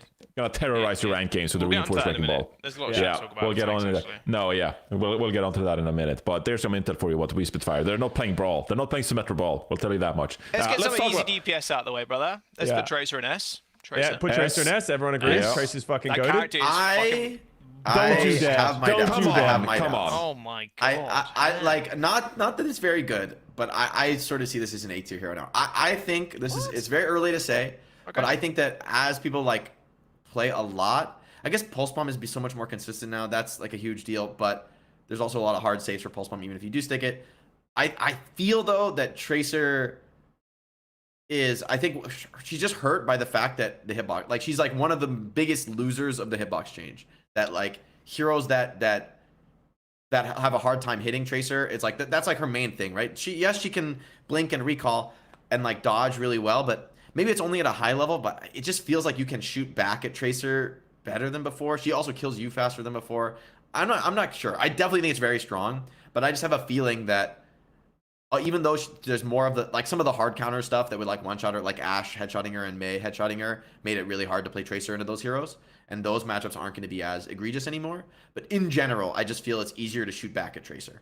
When I'm playing when I'm playing Soldier 76, I feel like I own the Tracer. When she goes on me, I just beam her. Like multiple times, I've just like mass headshot the Tracer down when she gets close to me, and she like doesn't react fast enough and dies. Yeah. So it like, which I feel like was extremely rare before this. Like, yeah, really rare to beam a Tracer who's like diving on you. We got more intel. Dante posted his tier list on Twitter. He says Tracer is S tier. Yeah. Okay. Well, he's a Tracer player through and through. Like I think Tracer I don't think it's bad. I don't think it's bad. I think it's still an extremely good hero. It's still perfect in dive comp. You're still always gonna want a Tracer if you're gonna play dive. Like, don't get me wrong. With how I'm not debating good at the moment, and like dives just being so good. If Tracer gets on your backline with like an ounce of extra damage from somebody else, she is just ripping and tearing through your ass, bro. Like there is nothing you can do as a support. Like what the fuck? There is sponsors on this show, there Josh. is no way. We passed the sponsored segment. I'm allowed to swear now. I'm allowed to say what I want. Oh my god.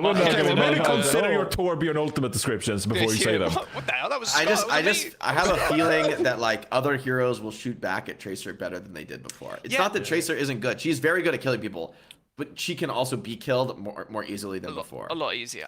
I just still think like, especially in a ranked environment, like Tracer is just so sick. And like, but I also think ranked also has a coordination issue of like you're not gonna get clean dives. If you're getting clean dives, the enemy team is probably good enough to like shoot back. Like, so I just think it can go both ways. Pulse bomb does feel very consistent now. Like the projectile buff really helps pulse bomb. Yeah. So like killing off backliners is really nice. I'd also remind people that, you know, even though pros are currently screaming ball Tracer and a lot of Tracer dive Lucian going on, doesn't mean that this is going to be the meta in 2 weeks or 2-3 days into the patch. So I think just because that's all the rage right now, that can change, guys. So I will say, now that I think about it more, as the same thing I've said for Mei and Soldier, Tracer is an extremely resource efficient hero, a very, very good user of the regen passive, of all the heroes. Like she can sometimes hard avoid taking any damage for a few seconds. Is not that unreasonable, and recall is a self heal. So by that lines, I don't think she can be anything below A for sure. I just, you know, I'm fine with her being S. I think it's fine. I put like a little asterisk on her for me. I think she's like, I want to see how it plays out when you play like full anti-Tracer comps. And like, if you play rush comp, nobody's gonna be playing Tracer. Yeah. You know? Like, all right. That was one of the harder damage heroes to go through, so we didn't really follow through with Joe's comment. But let's talk about Sombra. Maybe a bit easier. Where does Sombra place? Get this one out quickly. I've seen quite a bit of Sombra. I don't know about you guys. I think she could be. I think she's pretty trash for the most part in ranked, but I think in pro play, where once again you synergize it with a Tracer and a ball dive, I could see that shit going like crazy. And like because if you get the hack and the infect virus, I don't think there's any world where people play Sombra Tracer. Really? I think you would always play a sniper in that comp. You would always play Hanzo or Sojourn with the ball dive rather than, or even if you really wanted to, I think Genji is extremely good. I don't think Sombra can compete with Genji for playtime in a dive comp. I think Sombra is like, I don't know. The invis is nice, but she just gets chased by Tracer. Like when she tries to run, if she gets caught, she just dies. You're not strong enough to really fight anybody. I feel like the supports turn around and shoot you. You're a hero that relies on like this like burst combo, killing people off, which is harder to do now. You're like, so Tracer's like Sombra's a committed assassin hero. It doesn't trade efficiently over time. C? It finds picks, right? Sombra. If this is ranked, I would say D. I feel like it's better than Junk and Sim. I feel like it's better than Junk and Sim. I would say if you play dive with Sombra, it's okay. We can go see if we want to. She's top of C tier. I think. You know what? Sombra's biggest weakness is actually just the passage of time. As people just get so much better and like killing her and like think about it, Johnny. Think about it, Johnny. Like, people become more aware of her. People become way more aware of her and like how far a translocator can go. Oh, there she goes. Like boop, you see a little like fizzle away and it's just like, okay, I spam in a direction. Oh, she's uncloaked again and now we can run it down. Like just in general, Sombra got worse. Like the more time people had with the character, I still think she's pretty. The rework is a huge nerf. But, like, the hard escape she had before was like was absurd. ridiculous. I mean, you just could not kill this hero unless you're full boosting her. She is TPing out, and like that was extremely powerful. She was incredible. Her uptime was super high. She could have like 0 deaths in a losing game. I mean, it was really, really strong to like never die.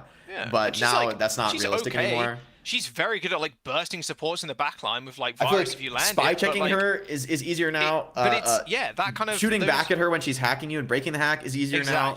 Just Some of these everything like that changes is don't just help her. Sombra is going to be a weak hero from here on out unless they do some crazy buffs to her. C, like maybe the I don't bottom want of D, the but perma stealth probably hero C. to be that strong, guys. I know this is a hot take, but I don't like the perma stealth mechanic. It's like I think I like this match because the newbie heroes are like low power. Yeah. We're chugging along here. Jake, you read about Genji. You thought Genji was really good. He's S tier for sure. Genji's I a thought he was so going to be good. trash, and he's actually so good. It's, like, all right, is guys. I played Genji in the playtest, and it's the consistency, man. It's the neutral. The Genji's neutral is actually good now, which is always what matters for Genji, right? The blade is like always good in the right circumstance. The blade is like I like the blade now more. It's less about hitting a certain combo threshold and more about like damage dealing over time. How many more slices do you get? You get if 2 you more mean if you slices? like hard swing the whole ult? I don't think that really matters. You don't generally hard swing the whole ult. It's just like you're not relying on like dash comboing people. You're relying on being able to stick on a target and chop them down. I will say some things that I feel like it made it more consistent. Like what I do now when I get like Nanoblade or something is I go Nanoblade and I go kill like one backliner that I'm going on, and then I just hit the tank 7 times and they die. Like that is, or like Kiriko ult is like absurd. You know, so it feels more consistent, but for me the ult is like, okay, not, some of the combos are harder or whatever. You're definitely less dependent on things like nano for sure. You're just like a stronger ult overall. But the biggest thing is the consistency of being able to dash in on people and finish them. Like a lot of times you dash in on somebody who's 100 HP and you have to hit like a 180 right click headshot, which means you get a free kill and you live if you hit it. If you miss it, you die for free and you do nothing. Like so Genji is like has this crazy swing when he goes in, and now that just feels so much more consistent. On top of that, people being saved by heals when you go on them is less realistic because there's DPS passive now. So the hero just feels way better to fight in the neutral and to like go on people when you see the opportunity. It just feels way more consistent. Yeah, Custa, you thought Genji would be bad? Why did he do 180? So I thought Genji would be bad because it's like, all of his breakpoints are lost, right? Like you're like, oh, all of a sudden now he needs 250 damage to do anything. Like it's going to be really difficult. But the thing I didn't like account for was like how easy his projectiles are to hit. Now, like the number of times I'm getting like triple dinked by these shurikens is like crazy, and then it's like I'm a support, and then all of a sudden I'm at 50 HP when historically I would never even be close to that.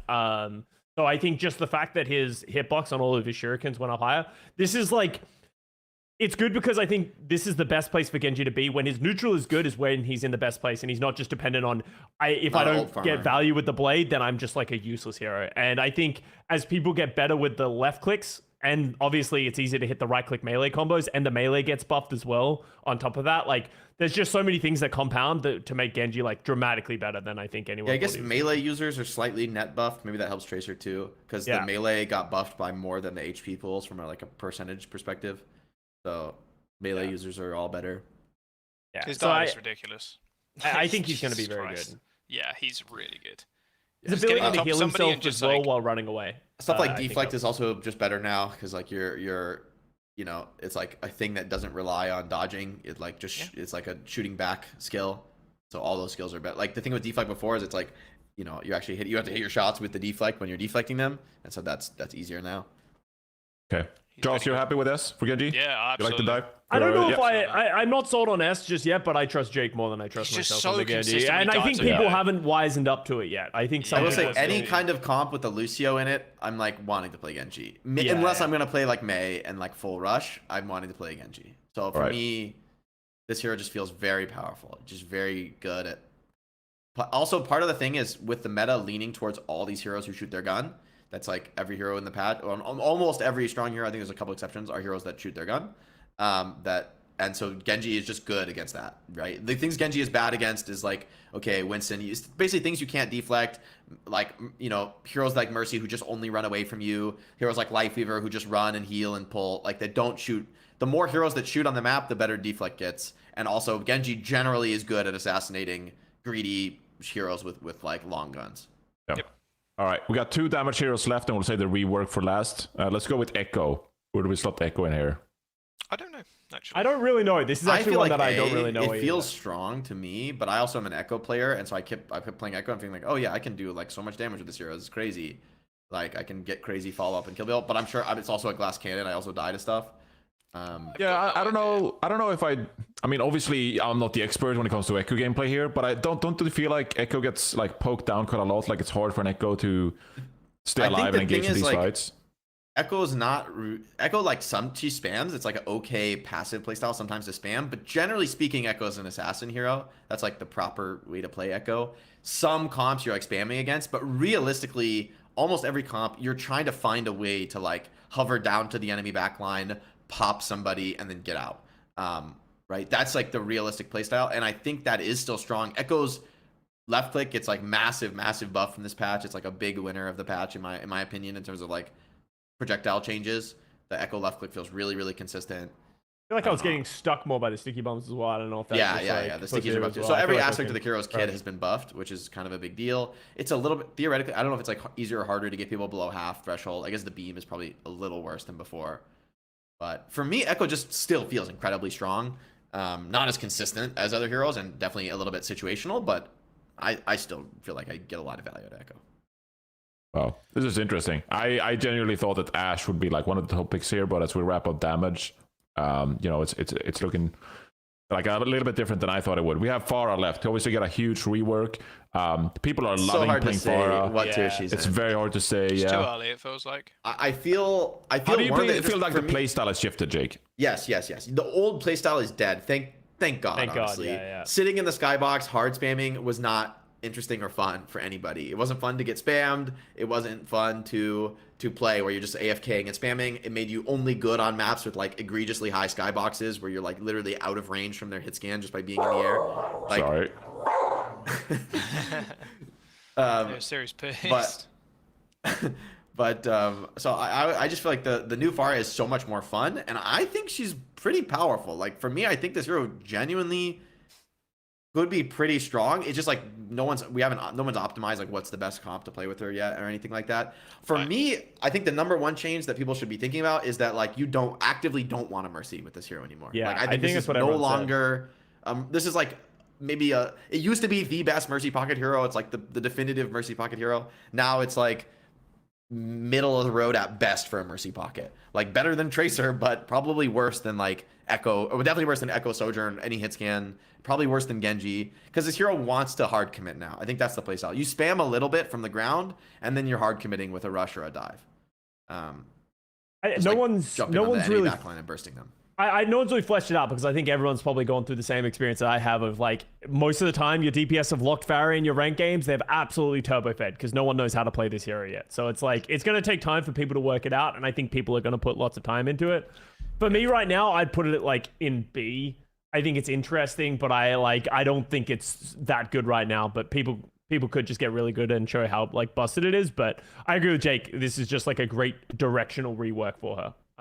Yeah. The hero's 10 times more fun. I don't know about power levels. Too hard to say with a new rework. It'll depend on the meta. But in the right meta, like my theory craft meta for this hero is like Junker Queen, Lucio, Brig with Pharah, and then maybe like a Sojourner again. So almost like replacing Genji in that comp, and just inting on people. Like I think any kind of like greedy backliner, if they don't play Diva and they have like some greedy backline that you're getting on top of with a Lucio, you will like destroy people landing on them. You know, like you're really scary when you jump on top of people's head. You have like multiple dodges when you're on top of them, and like hitting a couple your damage output is insanely high when you're right on top of people, and it just feels way more realistic to do that now than it did before. All right, so where do we land with Pharah then? I think B is fine. I think it's just too soon to tell. It's too soon to tell, but it definitely feels better than like. Oh, we have to put her somewhere. It is.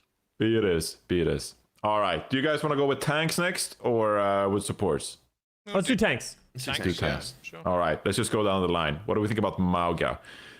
I don't know if it's just my disliking for Mauga and the abilities, but I'm just like, I don't want to play this hero. If I ever play against the hero, I don't feel like I'm getting screwed in a royal way. Like there's nothing about that hero that like there's like just you can isolate some people with the ult, but like just play Orisa. The hero just doesn't excite me. Like this hero gets ultra nerfed by the DPS passive.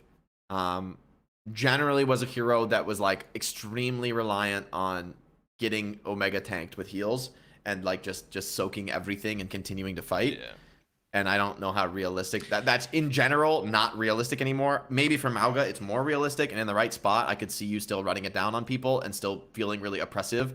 But I think you definitely have to play fast with this hero. If you just like chill and do nothing, most comps are going to heavily punish you. I feel like it's almost like a D. Like I'd put Mauga in D probably. I just Like, don't I feel think- like C maybe. I feel like there's still probably some way to make it work if you're like running it down on, and certain heroes are still gonna, like Winston or whatever is still gonna probably get owned by Mauga. But I think a lot of the better tanks have good matchups against Mauga, and that's kind of his problem right now. I just don't think Mauga's kit and like at all is just good. For the character, for the game, and everything. Just I think the hero they designed is great.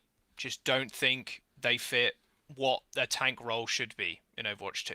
I just think is extremely linear, and there's not much to the kit that's like a big saving grace. It's just like go lifesteal. It's just smoke like them. I just feel like it's not like a Winston Diva who can dive in. It's not like Big Square Man or like Ram who transforms, like Queen who like just like hard ints on your backline. You know what I mean? Like I just don't think they did a good job of like fitting Mauga's kit to like, I don't know, maybe not fitting his kit to the character. I guess you could say that's pretty good. I just don't think the hero is that inspiring at all. I just think it was a bit of a mistake. If I want to put it like a little bit more harshly, I just don't think the character's well designed, and I don't think without a major rework, he's ever going to be in a place where the character's going to be fun when it's meta. Because the playstyle of the character is standing there shooting things, and but standing there like a Torb turret shooting things. Like it's just not inspired. I don't. It needs think, a slight rework.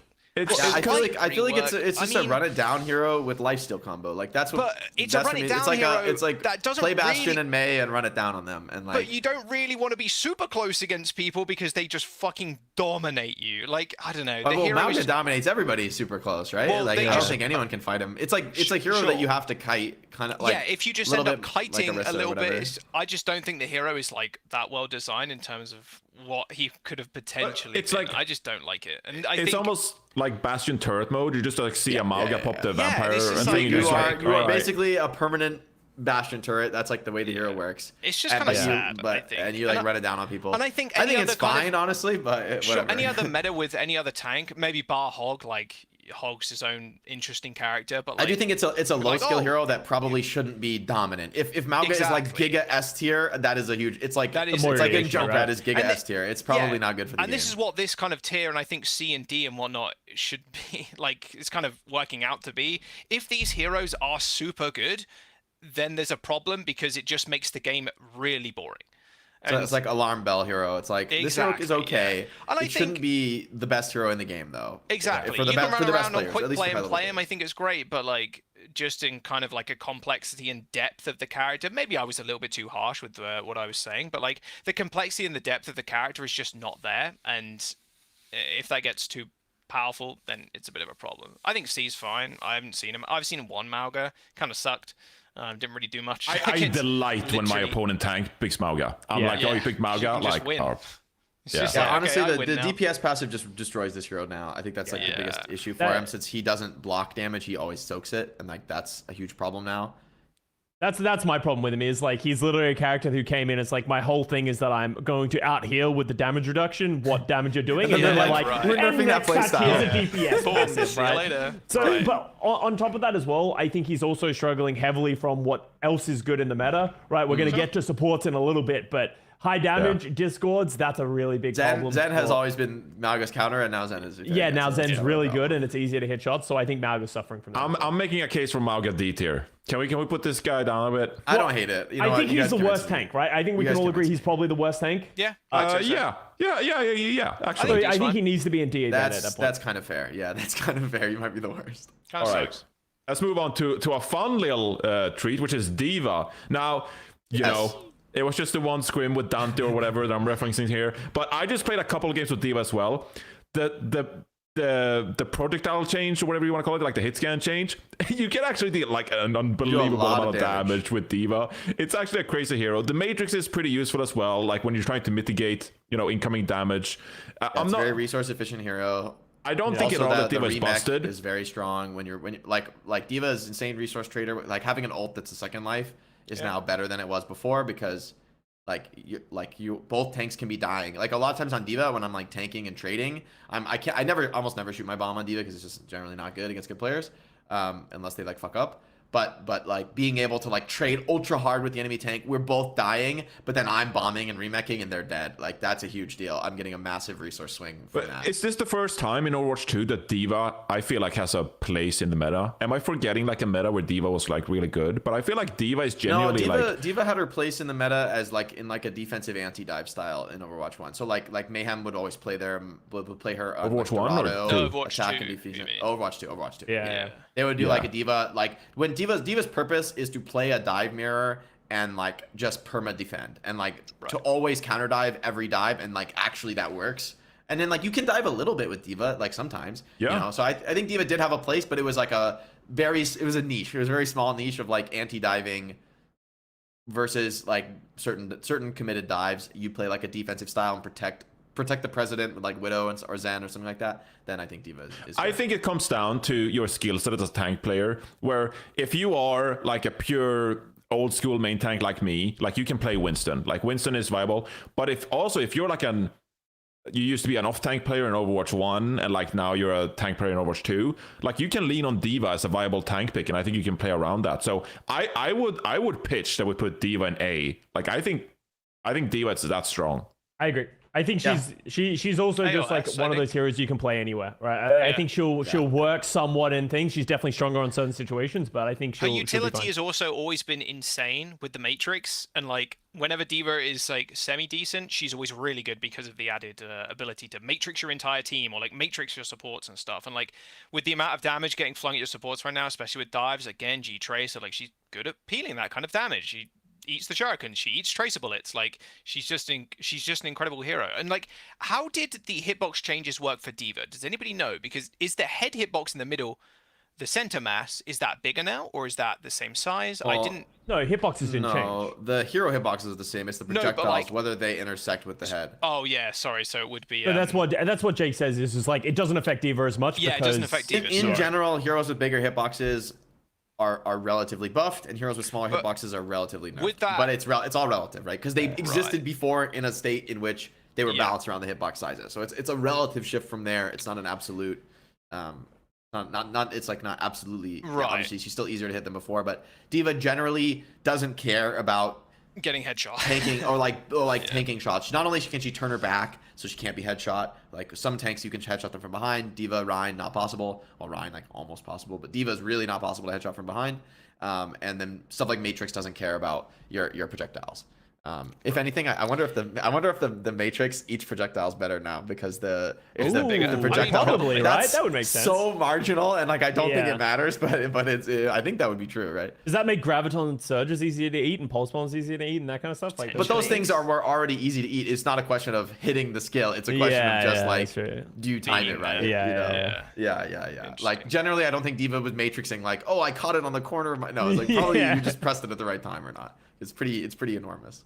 Let's keep up the tempo here. Next up, we got Doomfist. Now, some people have been proclaiming that Doomfist is like dead. Just awful. And I've seen also Doomfist is Doomfist's death exaggerated? I feel like that's exaggerated. I feel like Doom is B. It's not great, but it's definitely fine. Especially if you're a specialist player and you're like good at Doom, it's definitely fine. Like I've seen both ends, man. Problematically bad. This hero is just so divisive, bro. And like it's just an extremely high skill hero, in my view at least. Like you can't play this hero if you don't actually know how to play it. Whereas a lot of heroes, like you can just kind of like press your shield and press your skills and like do decent. Like even heroes like D.Va, like you just walk in matrixing, that's kind of a lot of impact. I mean, obviously you still need to be good at D.Va to like get more value out of her and get the most out of her kit. But Doom is like you will just really get smoked if you need to kill stuff. Like you exist to jump in and kill things. And like if you can't consistently land those shots and outplay people, you will just do nothing. Like you're that's like your purpose is to do a ton of damage and disrupt the enemy, get kills, and also not die. It's very hard to do, but I think the hero still good. I've also noticed in ranked, like as a tank player, that if my team is struggling, if we can't mirror for some reason, or like we're playing some comp that is like pretty bad, usually Doomfist is one of those characters that you can generally swap to and change up the team's play style and change up the pace. You basically force your team to play dive. That's what when I see the enemy team, when I was playing my take placements last night, I saw the enemy team. I started off on Sigma, and we had like some Mercy Kiriko, like just sort of okay poke comp, but basically shit. Yeah, and that then, happens. And then I played, and then the other team is on like Ana Zen with a Sig, and I'm like, I can't win that, and so I just instantly go Doom, and then I just go on the back line the rest of the game, and we win. And like, so for me, that felt powerful. Hitting the shotgun felt way more consistent. I felt like my damage was way more consistent on people. Yeah. I felt like it was fine, but I don't think it's like one of the best heroes. For me, I've seen both. It feels ends, right bro. in the middle of the road It's to me. crazy. Yeah, Some I of the agree. one tricks are saying he's the worst character ever invented, and then But that's some of the Doom other plays. ones are Doom like, plays always Doom gonna say players are that shit, so bro. dramatic, And then- so it's- dramatic actually. and like this is a fucking meta point too. If you're a one trick, I don't think you can really like suggest balanced decisions for the whole fucking game, because holy shit, like, and you can't. Such a oh warp my perspective. God, right? it of, sucks. like, Side note, if you can one trick a hero, that is like a balance issue in my mind. Yeah. Like, Sure, yeah. like I think people, I don't know, it's weird, people, the counter watch discussion, you know, it's a huge discussion, but I do think it's like this patch feels very much like you need to like set yourself up with a decent matchup in order to win, which, because I think part of it is like making heroes more consistent but also longer times to kill. Yeah. It's harder to just like pop off with your one trick and like make a solo kill, and like you can make it work if you can do that, where like that makes one tricking more viable. You need to just like trade efficiently over time. That's like the way the game is. It's even more in that direction, less about one-shotting people, more about trading well with your team, and then your focus fire leads to kills. Yeah. Or you out pressure the enemy team, they run out of resources and somebody dies. So Doom needs a decent matchup, but I think it is good at punishing extremely greedy comps. It is viable. Yeah. Like, Yeah. I don't think he's the worst hero on earth, and I don't think you should re-add bugs into the game engine, which is probably not even fucking possible anyway. Like that, I think, dude, the amount of for fuck's sake, man, it's a whole fucking topic we'll for another move video. on. Yeah, it's God all right. damn. It's all right, Jack. I It's got okay, more. Jack. We're gonna get through this. Don't worry, we got more. Jesus. Yeah. Wait till we get to Mercy, baby. Oh, don't worry, I'm fucking Mercy waiting. is like almost last in this ranking. That's what We'll we're Yeah, save you saying. gotta it speed for the last. shit Yeah, up. we Just gotta start speed it. slinging them back. I'm like, trying. I'm Yeah. trying to move the show along. I'm barely giving takes because I'm just trying it's a to long set you up. topic. We all know Yeah, it's it gonna is. Yeah, but it's fine. Like we can say the other rosters or whatever for later. Anyway, next up, I find this is one of the more controversial heroes, which is Junker Queen. I've seen a lot of people who are just like, they saw that Hawk clip of like knifing in practice range and they're like, oh my god, the knife is unbelievable. Play the Hydron. Play the Hydron.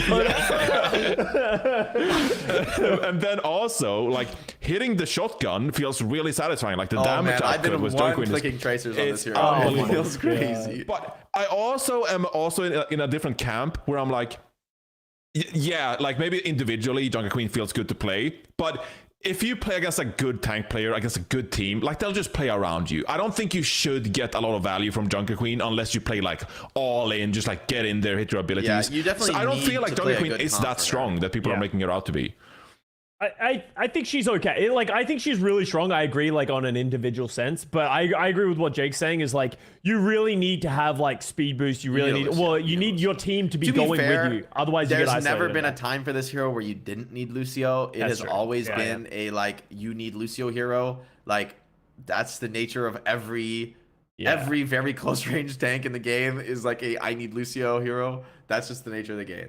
I just feel like I've also been getting knifed a lot. Like the queens that like I'm actively noticing like I'm getting hit by more knives, and like I think that's always been something that's like, so the combos are better. I think overall she feels better. I would kind of put her around A tier if I was like thinking maybe you could put her in B tier for some of the limitations of her. I don't think she's as good as Diva. I would say probably top of B tier because Top she of B, does probably. require like a lot more from. She's like, still Diva, situational. You can pick a But I lot think of things if with you've Diva, got a but Lucio, it's gonna be good. If you've got a Lucio, you have no problem. I wouldn't say she's as good as Diva right now. No. Diva's way more flexible, way more consistent. But I think Queen is, for me, Doom and Queen, they kind of occupy a similar space. You can make them work if your aim is good, your mechanics are good, and your comp is good. These heroes absolutely work. You're not like struggling when you play a comp that plays around these heroes. Like they can work. Yeah. Moving on, we got Orisa. Stop giving this motherfucker armor. Holy shit. I think. Okay, am I crazy to say I think she's probably S tier in my eyes, especially on it kind of feels like the Mei S tier for it sure. kind of It's a feels ranked like S tier. the Mei thing of like on maps where you play with Mei and you just fucking hold chokes. She's fucking crazy strong. Really? Do you think this will last? So oppressive. So because she's one of the few tanks that can still do what you said, Johnny, where she just walks into the backline and she will not die because like her fortify, spear spin, all those kind of things. She just I'm playing Zen and she's the only tank who can walk at me, and I feel like I can't do anything to stop her. So maybe you need a tank that can deal with her. She's another hero that this is the warning category. Like, she is up there. I agree. This is the problem. We are having a red deathmatch alert. warrior. You know, like the siren should be going off of Blizzard HQ right now. Like, holy shit, Orissa's fucking S tier, and she's boring as fuck to play against, and she's boring as fuck to play into. Like, dude, she should be around C or D, in my opinion. Like, again, her play pattern, kind of like Mauga, you sit there, you shoot, but like, just having a tank that is unkillable, like the fucking the Roman Empire Rome, surrounded by like 17 different like brick walls. Like, good luck actually getting in there, motherfucker. Like, you just can't kill her. You just can't take her down. There's no point you fucking shooting her as a Zen. You might as well just run back to spawn, pick something else that's more mobile to run away. Like, I think she's a hero that is a problem when she's in S, and right now with the additional armor, the ability to just be sped into the back line, she is just extremely. Can I pitch A though? Like, I'm not convinced on S. This is ranked. Let's remember this is ranked. Ranked. And so I will say, like, this hero is good in ranked, but like, so is Zen, and I think Zen owns this hero in general. Like, sure. In general, this hero is not good against long range heroes. It gets on, if it can get on top of you, it's like Queen, you know, if it gets on top of you, yes, it's like super scary, but it generally is not that good at getting on top of your backline. Yeah, like, it takes Custa, a while. part of it to me is just like, if I'm on top of you as an Orisa, I guess a Sen, it's like you've something already has won happened. Orisa if you're on Something's top gone of a wrong Zen. if that's the case, where I just walk into the backline and kill a Sen, you know? That's what I thing. mean. Like, I That's feel why like she's she in has some limitations. She also like it feels like she's way easier to force for CDs now. You just need to, I mean, obviously, if you're getting like hard run down by an Orisa comp, you might have a problem. You need a tank who can like somehow mitigate Orissa's rush. If you're playing like some Roadhog or Doomfist shit, and the Orisa just like absolutely does not care about your tank and is like Wing on you, and you don't have any defense for her, then like, yeah, you're gonna have issues there. But I feel like if you're playing any tank who can like mitigate her burst, if she fails kills, the fight is over, you know? Like, she goes in for her kills, and if you have a tank who's just like, oh, I'll mitigate that, like you have a Diva or even like a Zarya or even like a Winston, frankly, that can just like not die right away, then this hero is like a one and done rush, you know? It goes in and it gets kills or it loses. And so yes, it's really powerful when it goes in and wipes you over and over again, because that's when it's like being played to its potential. But I don't think I don't know, it just doesn't feel like it's that oppressive to me, like in the sense that you can't. I think we like, should put her a lot in of A. comps feel really good against Orisa. Like, it feels like there's options to beat her. My thing, I guess I agree with you guys. I think my thing is like, maybe it's just a feeling of Mei, and that I just got absolutely like fisted by her a couple of times, like especially on like maps like Flashpoint. But I will say, the way she feels right now, where like 1 week of scrims where one team's like, let's just fucking play Orisa everywhere, and then no one can beat them, and then everyone's like, well, I guess we're playing Orisa for forever now. Like, that's kind of the vibe that she reminds me of back in like, how many seasons ago was this? Like 4 seasons ago, when like Orisa was just like a perma pick, and if you didn't play Orisa, you lost. Like, I'm a little worried she can end up there, but maybe I'm just on fucking red alert, like high. I'd go A tier. I'd go A tier. Let's go A. I'm down for A. I'm down for A. I'm down for A. She's definitely like a good pick in ranked, I think, still, because focus fire, comms, etc. is like not as good, and if we're following that kind of line, she definitely pushes more towards S. I just like, again, stop making these heroes good, man. Like, fuck me. It's not too bad. I'm surprised they gave her armor. Yeah, if they just didn't give her armor, I think she'd be a lot more tolerable. I just think the play pattern is just extensively boring. Yeah. All right, moving on to the next one. Probably the most versatile, or not, I wouldn't, maybe versatile, not so much. Like the most average tank, Ramatra. I think that Ramatra, just like, you can get away playing Ramatra on pretty much every map. Like, it's always a pretty good pick. You can always get value from Ramatra. I like playing Ramatra. It's solid. Is it the best tank available? It could be, like, because of the versatility. Like, you can deal with Junker Queens, and you do get a lot of poke going against some heroes. You can play slower. You can play pretty fast. So I like Ramatra here. I'm going to pitch A to you guys. What do you think about Ramatra in A? I would go more towards B. I don't think he does anything very well. I think Ramatra's better than I feel like all my tanks when I they're do like think Ramatra's the best rush hero. really. Yeah, if you're gonna play Lucio with Rush, I feel like you. Well, maybe this is like a higher level perspective. Yeah, if it's like maybe. competitively, maybe not in a ranked, because like maybe it's not individualistic enough. But the hero can tolerate incoming damage extremely well with block. I think that's like it is pretty efficient with heals, and it also can be like very fast and aggressive. I don't know. Maybe. I think Ramatra is like in firmly ranked, better than I don't Junker mind Queen. to be in terms of it. It is very middle of the road. I think it's fine, but like if you're going to be super coordinated and like running it down on enemy backlines, it feels like Ram might be the most consistent pick for that, especially in a rush mirror. Being able to cleave everybody is like just so insanely good. Yeah. But maybe not if you're like playing against, maybe if you're playing against Behind Poke or Orisa? something, it's hard.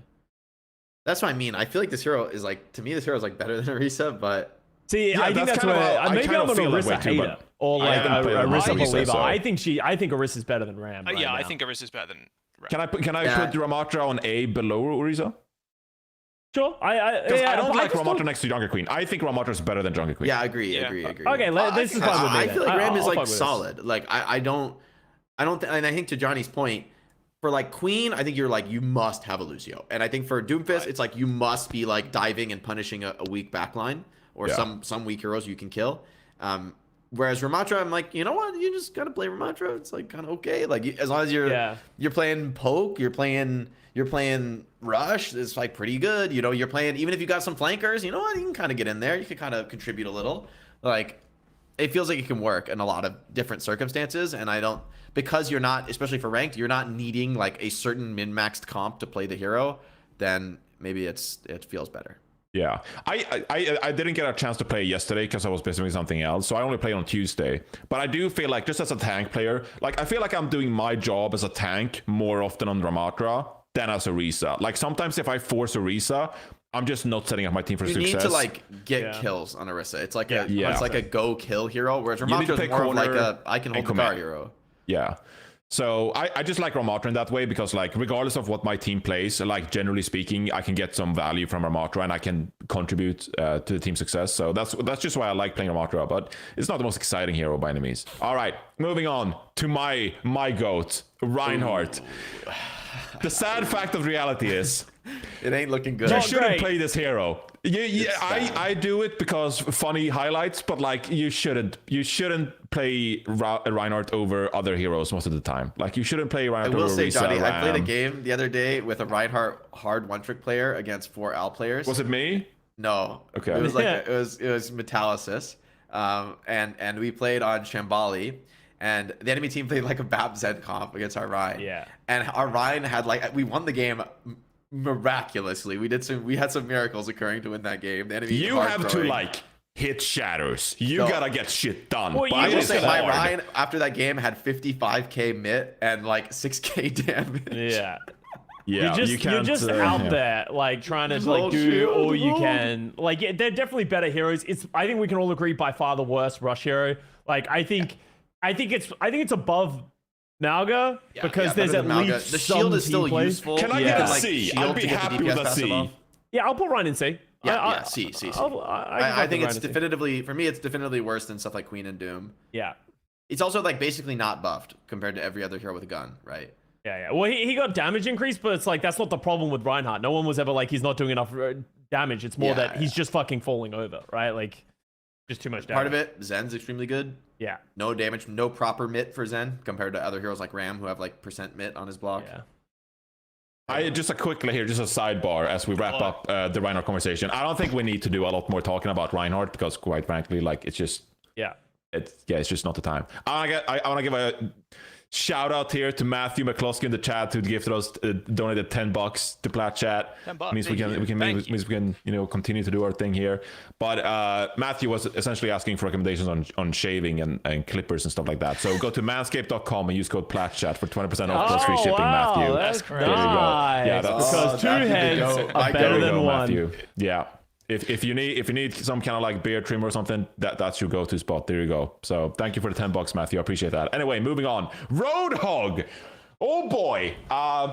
I felt like we hate kind of moved Roadhog. away from Let me- Roadhog was terrorizing Custa and ranked. See. He was so fucking obnoxious last. You were last so meta. mad. I've never seen you tilt that much on stream in a It- while. like just Roadhogs would walk at you, but the DPS passive addresses this issue, right? Like that's the whole point of the DPS passive. It's giving him an avenue. He definitely is nowhere near unkillable. But on top of that, I think Kiriko isn't as strong as she was in the last patch. So it's like people just aren't playing Kiriko always paired with Roadhog, so that a lot of the things that you could do with it were getting done. The Zen buff is just a monster. So like.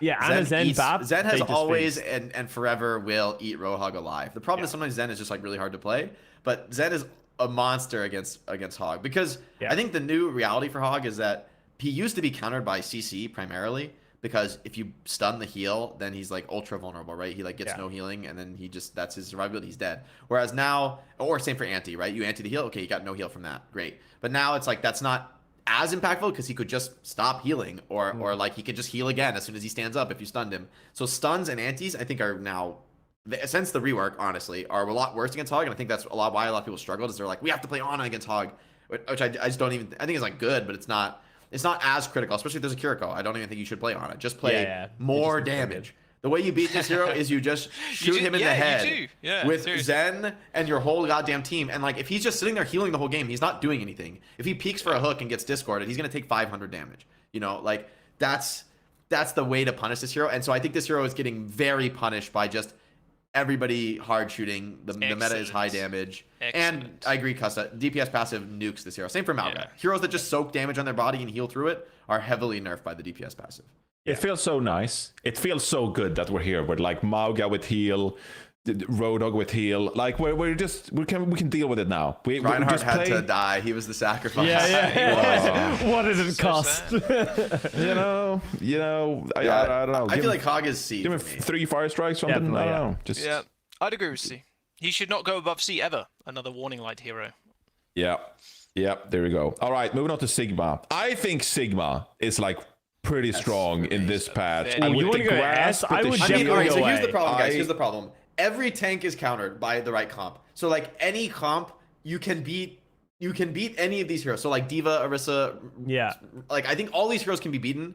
But for me, Sigma is, of all the tanks for me, it looks really good to me. Like yeah, Sigma you have the super mitigation. You can play slow. Accretion is a great tool. The ultimate is great. Like Sigma to me is just so versatile, so good, and it goes so well with so many of the heroes we ranked highly already. Not to mention the supports we haven't spoken about yet. I just feel like Sigma is a great pick at all times. I agree. I think it's probably the best tank great. right now. If anyone's going to go in S, I think it would be Sigma, so I'm down to put him in there. As for Sigma.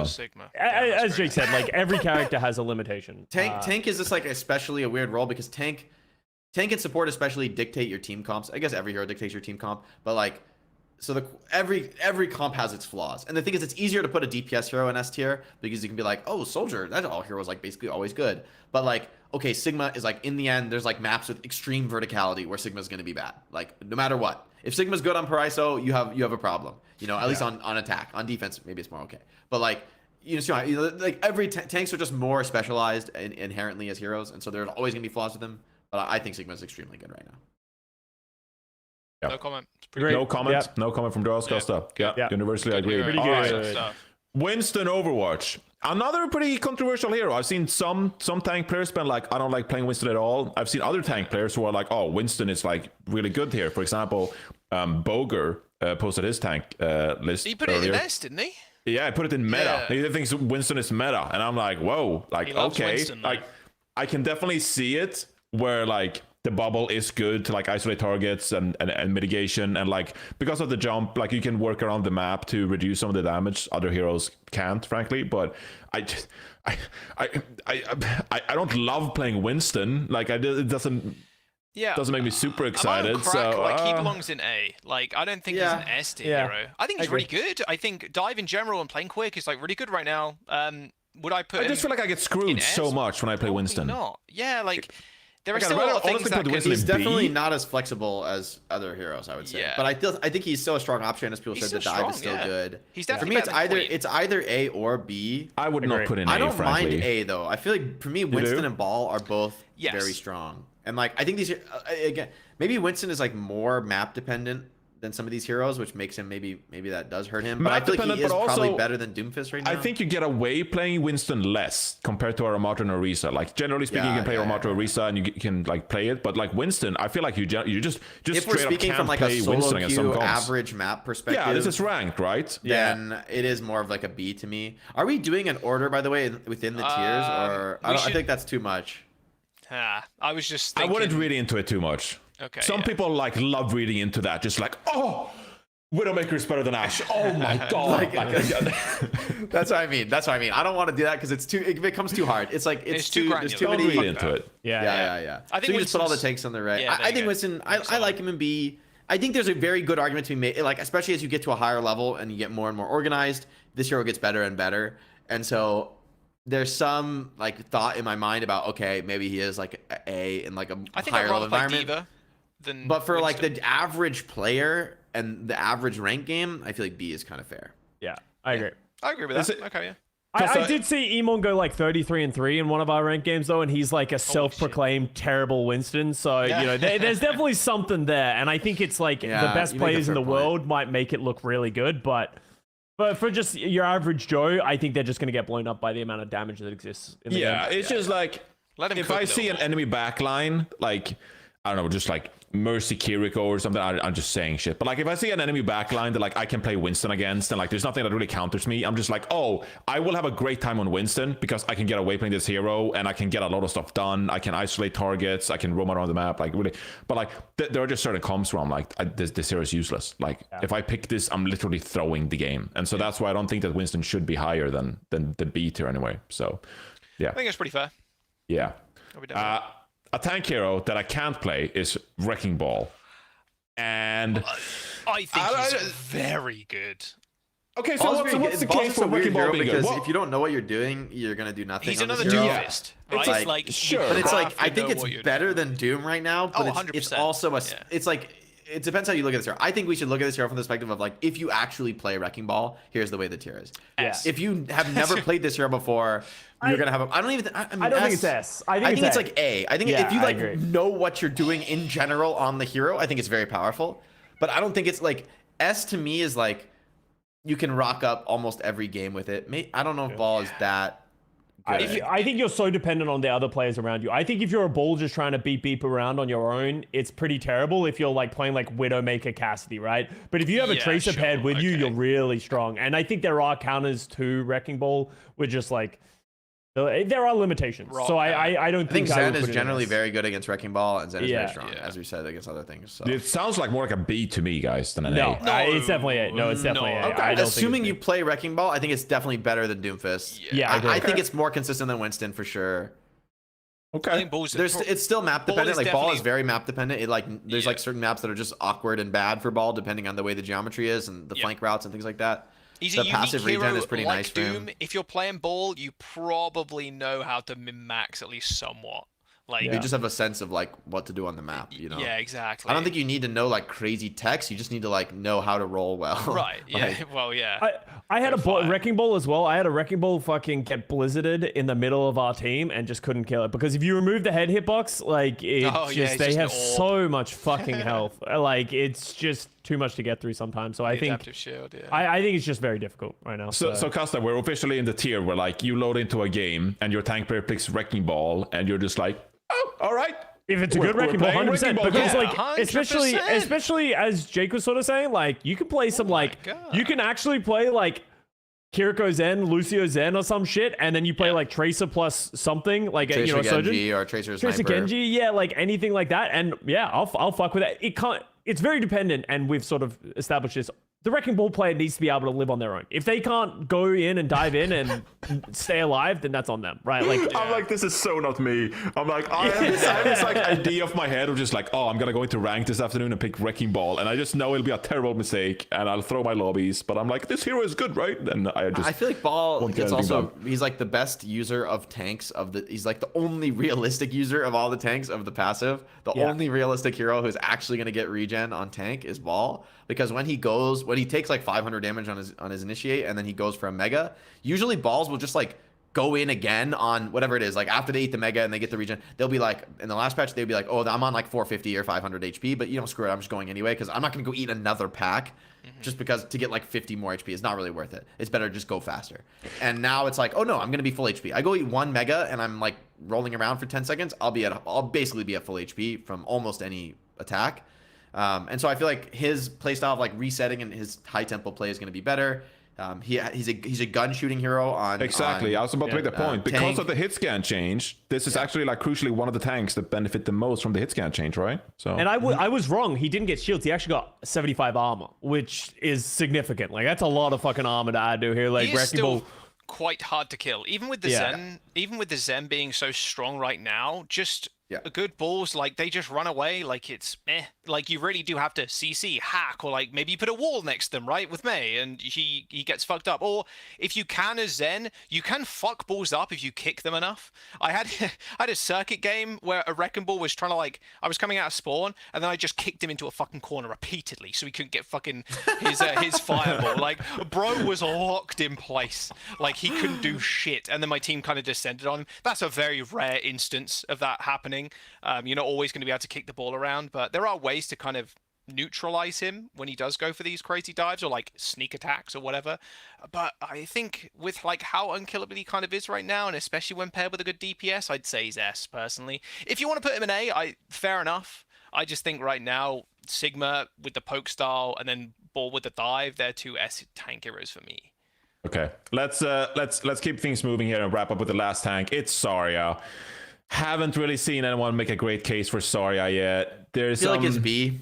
I feel like it's just a middle of the road hero. Maybe. I had the sense that this hero, I have a feeling that this hero is actually better than it seems right now, because I think theoretically, if all damage is more consistent, then going in extremely aggro with Zarya bubbles is going to be really scary against extremely good players who hit every shot. The Genji just like goes on you with 2 Zarya bubbles back to back. It's like, holy fuck, like this guy kills me every time he goes on me and I can't do anything to him, and I can't fight, so I think there might be some high level comp where you're like constantly ally bubbling your DPS, and the DPS are just like so consistent that they can just like consistently pop off and like force you to shoot Zarya bubbles, and then Zarya like runs you over.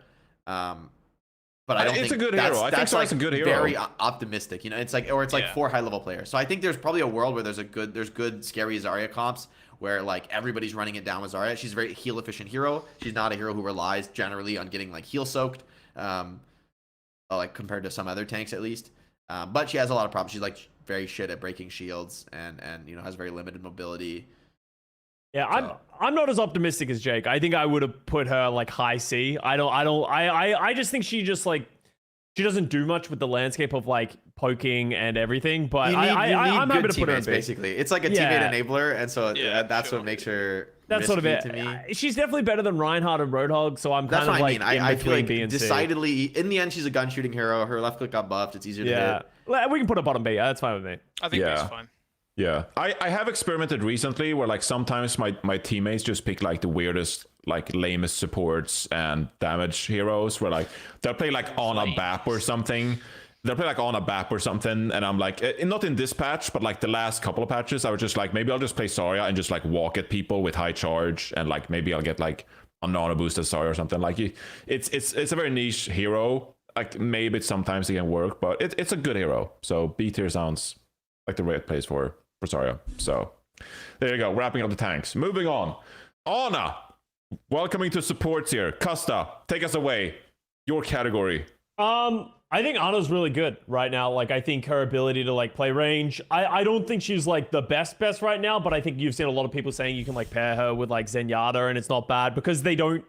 Ana Zen used to be pretty bad at covering each other, but I actually think now that they have more health and that's really not as much of an issue, I don't think it's too bad.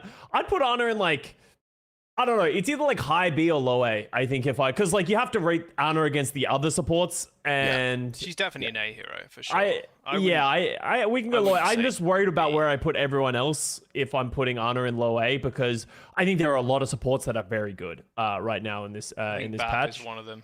That's what I mean. I don't mind Ana at all, but I think A is fine. I was thinking B kind of. I'm a little bit more of an Ana hater because I think She was a hero who wanted to like hard heal through damage, the original hard heal you through infinite damage type hero. And so, and a lot of like spamming heals on tanks and things like that, which is now just worse when they're getting poked by DPS. Your DPS has definitely gone down because the amount you need to heal is more. Yeah, so and like some of the thresholds are hurting her with like being able to nade two-shot people.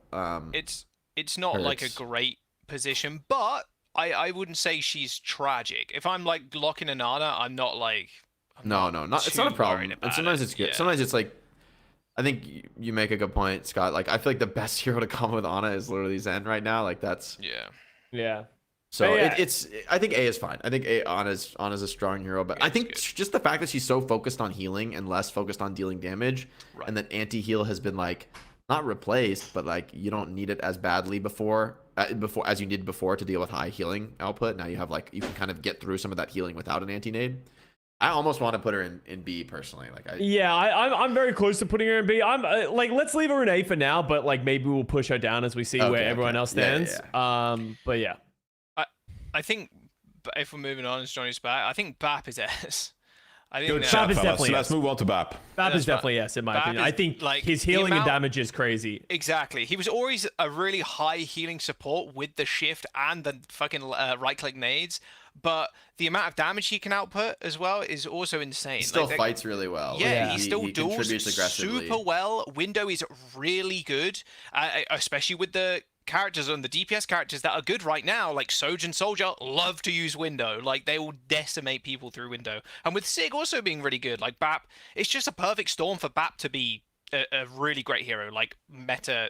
BAP is the opposite of an alarm bell hero. BAP is a hero that like probably should be good because it's just so high skill to be like hitting, to be like BAP and Ana, shooting the enemy, healing your team, in good position, pressing your abilities at the right time. Your ult is like super positionally dependent. You can't just rip it. You have to like think about it and make sure the enemy can't deal with it. You know, like there's so many, I don't know, BAP's a very high skill hero, and it's a gun shooter hero, which is good. It definitely feels a lot better to shoot BAP. Like the number of times like you're getting like quad headshots on the You're doing damage on that hero. You're absolutely pumping. And also BAP has always been paired well with Zen. Like just because they're both high damage outputs, they protect each other. Lamp. Like if you get crazy dove, you just whack the lamp down. Zen survives a little bit. You hit the shift. Like he's so good with Zen. Like so sick. I think him and Zen are the best supports right now. Supports, like it's kind of a unique type of ability on support. There's only a few that have it, but like for instance, Drone is unaffected by the healing nerf. So like heroes that have another way to save people other than hard healing them. That's kind of why I am like less big on Ana right now, because Ana saves people by just healing them. You know, that's like how she saves them. Maybe she could also sleep people who are coming in aggressively, so she has something. That's why she's not like a bad hero. But BAP has like great options for continuing to get value regardless of his heals being nerfed. Or limited by the passive. All right, what about Brig armor? Where do we stand with Brig? The flail didn't get a buff. Okay, so here's the thing for me. I think Brig is pretty bad, especially in ranked. I just don't think that people play around it well at all. I think it's like another one of those heroes of like, maybe if Winston becomes meta, you could play a Brig Zen, and I think it would make like a lot of sense. That's the thing. If there's a dive meta, I could very easily see Brig Zen still being the best, because like Zen is so good that you like invest a Brig into the Zen. That's like you think of it. It's like my Zen is such a powerful carry hero, and maybe especially if I'm gonna play like Zen and a sniper, then I'm really wanting a Brig to like, or else I'm gonna get hard punished by Tracer Genji. You know, so it's like you might Brig will be the right hero if that's how the meta goes. But I agree with you what you guys are saying. In an average rank game, if you need inevitability to make Brig good. You don't want to be like running it down. I mean, you can't, certain comps can also run it down with Brig, to be fair, but like in general, it's like this hero is super great combo with Zen, which like kind of elevates her, but on her own, I feel like I would say B.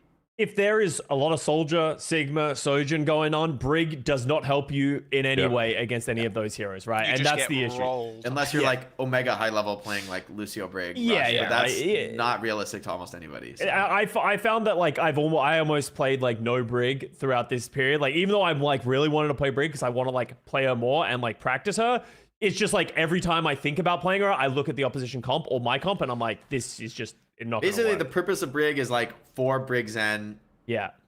in against dive comp. That makes Brig good. If Ball becomes meta, Brig's good. Obviously, Brig's great against Wrecking Ball and those kind of heroes. So I would put. She's probably in C.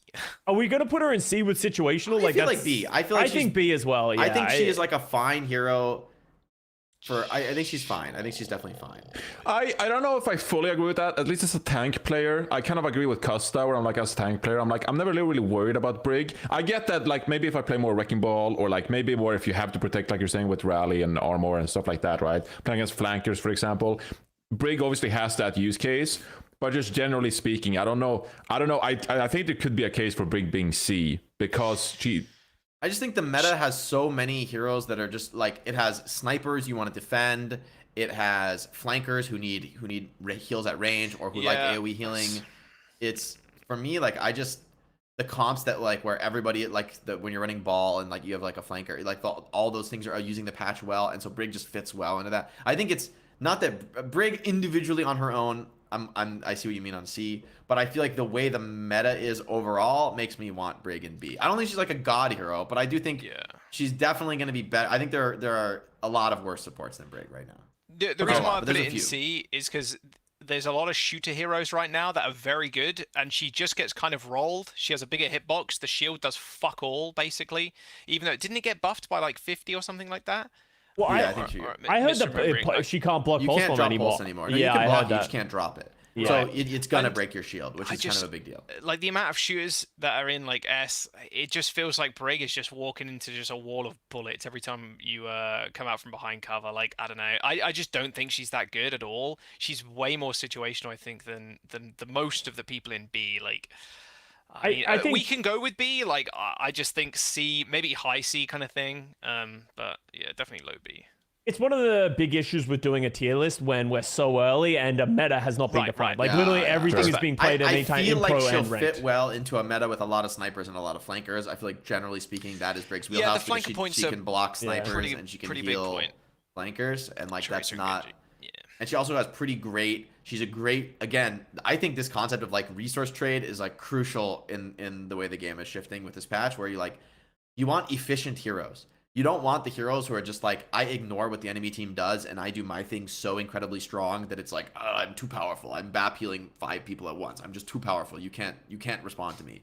But like, you want heroes that just like, I trade with the enemy well, but I do my own thing well, and I avoid taking damage. I do my thing without needing too much resource, and I am good at distributing. Like, Brig AoE heal on your whole team is really powerful in the right comp. But you know.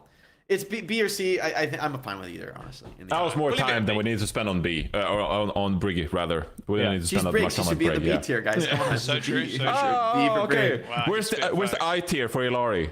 Yeah. There's no I tier. So, where do we go with Ilari? This is but not hero that obviously it's gone through a couple I want cycles. this hero to be good so bad. 100% D. So I want it to be so. I want it to be. It's funny because I've just not seen anybody play it. I wonder why. Maybe it's just because it's too consistent to kill her through pylon now because you can do all your well, it's not even kill through pylon. Where's you the kill heals? it. Yeah, you kill it and then she's useless. Yeah, she's so useless without pylon. Like, and people are so good at killing the pylon now, and like, yeah, again, another passage of time kind of hero. The Sunstruck is probably a lot worse now with like a lot of heroes can tank it now. Yeah.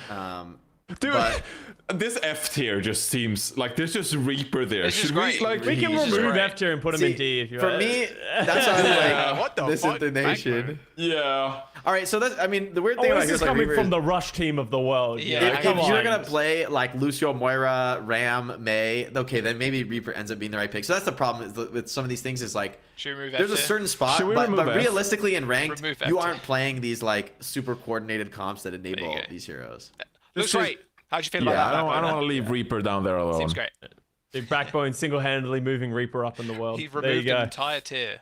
Great. Yeah, Ilari is tough. I just haven't really seen people play this hero. I think she's good. Like the amount of healing you do is just negative. Also, almost. the one time her healing was like really good before is when you're solo healing a tank or like hard healing people taking focus, because you're single target heal on just one guy, especially a tank that you're gonna hit the perfect tracking on is really good. But now it's just worse to like heal people like that because they're getting. I want it to be good. She's so fun. Yeah. She's so fun. But she's I also don't want like we should save like a rework episode for some other time. But but like I also don't want to get back to like territory where like, oh, you just pop around the corner with Illari and like two-shot people. Like that's not fun either. So they need to change something about Illari that like makes the hero better. Probably got hurt really a lot on the breakpoints too with HP. I think she needs multiple pylons. Like I think that's the only thing. Right now she's too why would you say that? Because if you want to keep pylons, it needs to be this way.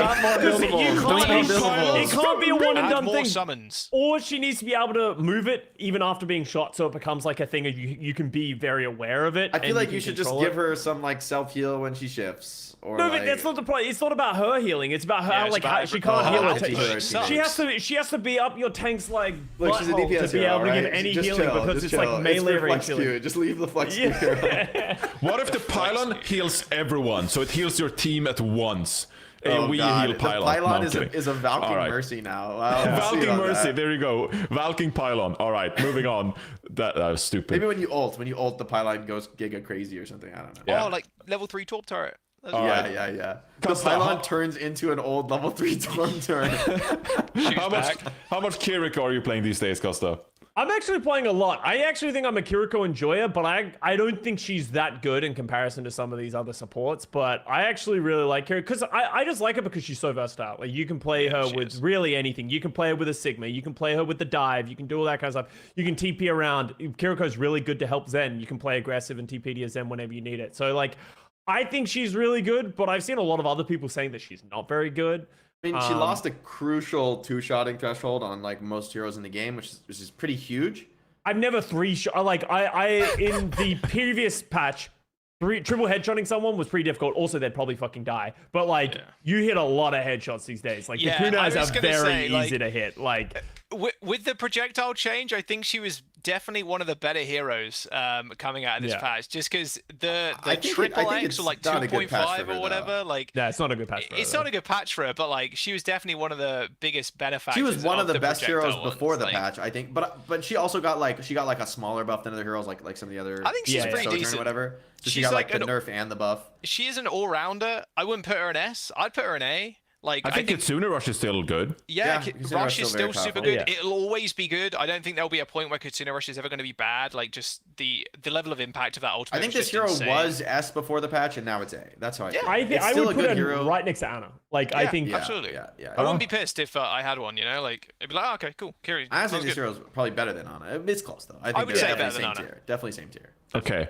I'm going to do a choice here as the host, okay? I'm going to forego Lifeweaver and instead I'm going to pitch Lucio first to save the best for last. So let's go with Lucio here. I think S tier. I think people love Lucio. I have really not enjoyed Lucio, and this maybe is like a ranked thing because of like we're not. What did you say? What the fuck? What the fuck just happened? That's crazy. That shit was fucked up. What? No, but seriously. I'm just firing shots. Teams aren't playing Rush. Like people are playing Sigma, people are playing Zen and shit like that. So I don't like Lucio under that idea. Yes, Lucio is always going to be great in a Rush, but it's like I think the patch is immature. I think people will start to play Lucio. And I agree, but I think right now, like there haven't been great times to play Lucio because people aren't playing. I feel like Lucio owns in my games. I feel like Lucio kills stuff in my games because his gun is way better now, way more consistent, especially when you're like dancing on somebody's head. You are hitting so many more. Yeah. You farm beat real quick. I think with so many snipers being good, being able to speed amp your whole team and connect to enemy backlines is going to be really strong. I think Lucio just frags and he's like. Speed is good and rush comps are good. I think Lucio's good in dive. Like that's why. I think he's very rarely. He hasn't been played with like the Winston and the balls a lot in the past, but I think he is. And the boop changes are like a huge quality of life change. It's huge, and like so. I think he's definitely going to be good if you can like if you're playing situations like he's one of those heroes where he's very self-sustainable. Right, he can play the game completely on his own if he needs to. As Jake said, he can frag, he can do all that kind of stuff. Yeah, obviously, but it's like. I just think in a situation in the way that games are being played, at least like where I am, maybe because you're like that step above me, like of like going pushing the champions. Like I'm more in like GM. I feel like no one's playing the rush. Like people are just like sticking to the high damage output for the Soju soldiers. Everyone's greeting. There's a surprising amount of mercy like being played, and I feel like Lucio just like you're kind of not able to do those kind of things. But I think if the patch goes that way, Lucio will be very good. And he got buffed. Like, there's no reason to think that Lucio's ever going to be bad. He's super good. Yeah. I think Rush is good. I think people just need to see more high-level players. Like, I think once people watch some team play and they watch people play Lucio, I think people will realize this is, like, that people are being way too greedy on this patch. People are like, oh, like, all these snipers are good. I'm going to play 2 snipers. I'm going to play Zen Ana, and I'm going to play Sigma. And it's like, that's scary. But that comp dies real easy if you like jump on top of them with everybody. And Lucio is extremely good at like jumping on top of you with everybody. And that, so I feel like Boop is insanely good against these greedy heroes with limited movement. So I don't, maybe I could see S maybe is too much. Maybe S is too much. Maybe it is A, since in the end it's sort of but I really think he's one of the best heroes in the patch. I agree. I think he's fine to be an S, as much as I think, like, if we are doing a ranked idea, like, I don't think S, but I think as the patch goes on, I agree people will come around to it, and I think that's going to be the way that things end up going. I will say that I think this is a patch for like Lucio players. It's not like a Lucio patch where you can just like, I don't know what I'm doing, I'm just gonna play Lucio and speed everybody in. Yes, agree. You need to like have good movement with the wall ride, so you're not getting like burned, because you can't just rely on just like dodging, like running around on the floor. You're gonna just tank shots. So you have to have like good wall riding movement to be hard to hit. You have to have good positioning to like get your boops off, speed your team in, and then also you have to hit your shots and like do damage to the enemy and headshot them when you're above their head and stuff. And like, so that's not something that you can really do unless you actually know how to play Lucio and you're like experienced on the hero. So I do think there's always going to be that issue of Lucio just being a unique, relatively high skill support, and that like hurts him in a way for like anybody trying to pick him up. But I just think if you're a Lucio player, this is a very good patch for you. I would also say with the boop increase, with the knockback increase, walking across a bridge has never been more terrifying. Like the Legion Garden Bridge, it's just like, I feel like I'm in a dark alley at night, just like, go left, bro. Go white room.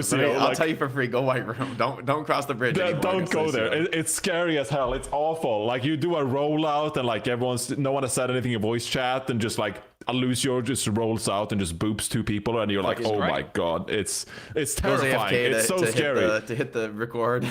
It's just the worst way to die too. It's just getting like booped or something. You're just like, it's the Hydron meme. It's terrible. But yeah, Lucio looks really strong. All right, I'm gonna go to Zenyatta next. Saving the best for last. I'm gonna go to Zenyatta next. S, 100% S. Yeah. So okay, how did this happen? Jaws. I'm gonna start with you, Jaws. Thank God, we're finally back. We're back. Zen Brothers, we're back. We're so back. Oh my God, we've never been more back ever. He's just really good. He's just sick. The damage amp is just ridiculous, and playing with other heroes like Baptiste, you just don't fucking die really ever. Even with the healing reduction, he is still vulnerable to dives, but like he was one of the biggest benefactors for like getting the extra 25 fucking shields, and like he's slowly been creeping up there in terms of like being good. He got the kick first, which has an icon now, by the way. If you kick someone, I don't know if you've seen it. I will say the kick is such a sick ability to have. Actually, having like kind of ridiculous. Like the ball that I've faced against on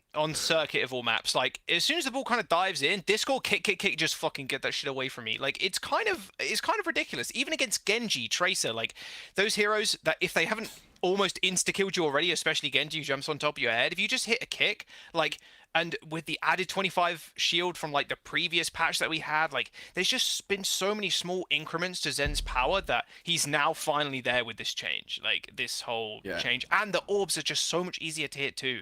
And like getting long range shots on Widowmakers that need to stand still, like even soldiers, Sojans, like anybody, it just, the orbs are easier. Stuff like your charge volley feels really strong. The charge volley feels so much better than it does, like than it did. Like when you actually hit a charge volley now, it like, or like when you hit it before, you were like, holy shit, like I can't believe I hit that. I actually hit 3 orbs at once. No way. Like now it feels way more consistent. Like I'm always hitting 3 orbs minimum if I got a 5 orb charged up. Like the character has just been like sleeper good for a little while, and like all these small buffs have just finally like come to fruition. I will say I don't think it's hero too. Lots of, I mean, the follows were nice, but this patch is a huge one. It's like in general, Zen is a huge winner. Zen is a support who defends himself by shooting the enemy and like killing the flankers. You don't defend yourself by healing or running away. You defend yourself by killing the enemy who gets on you.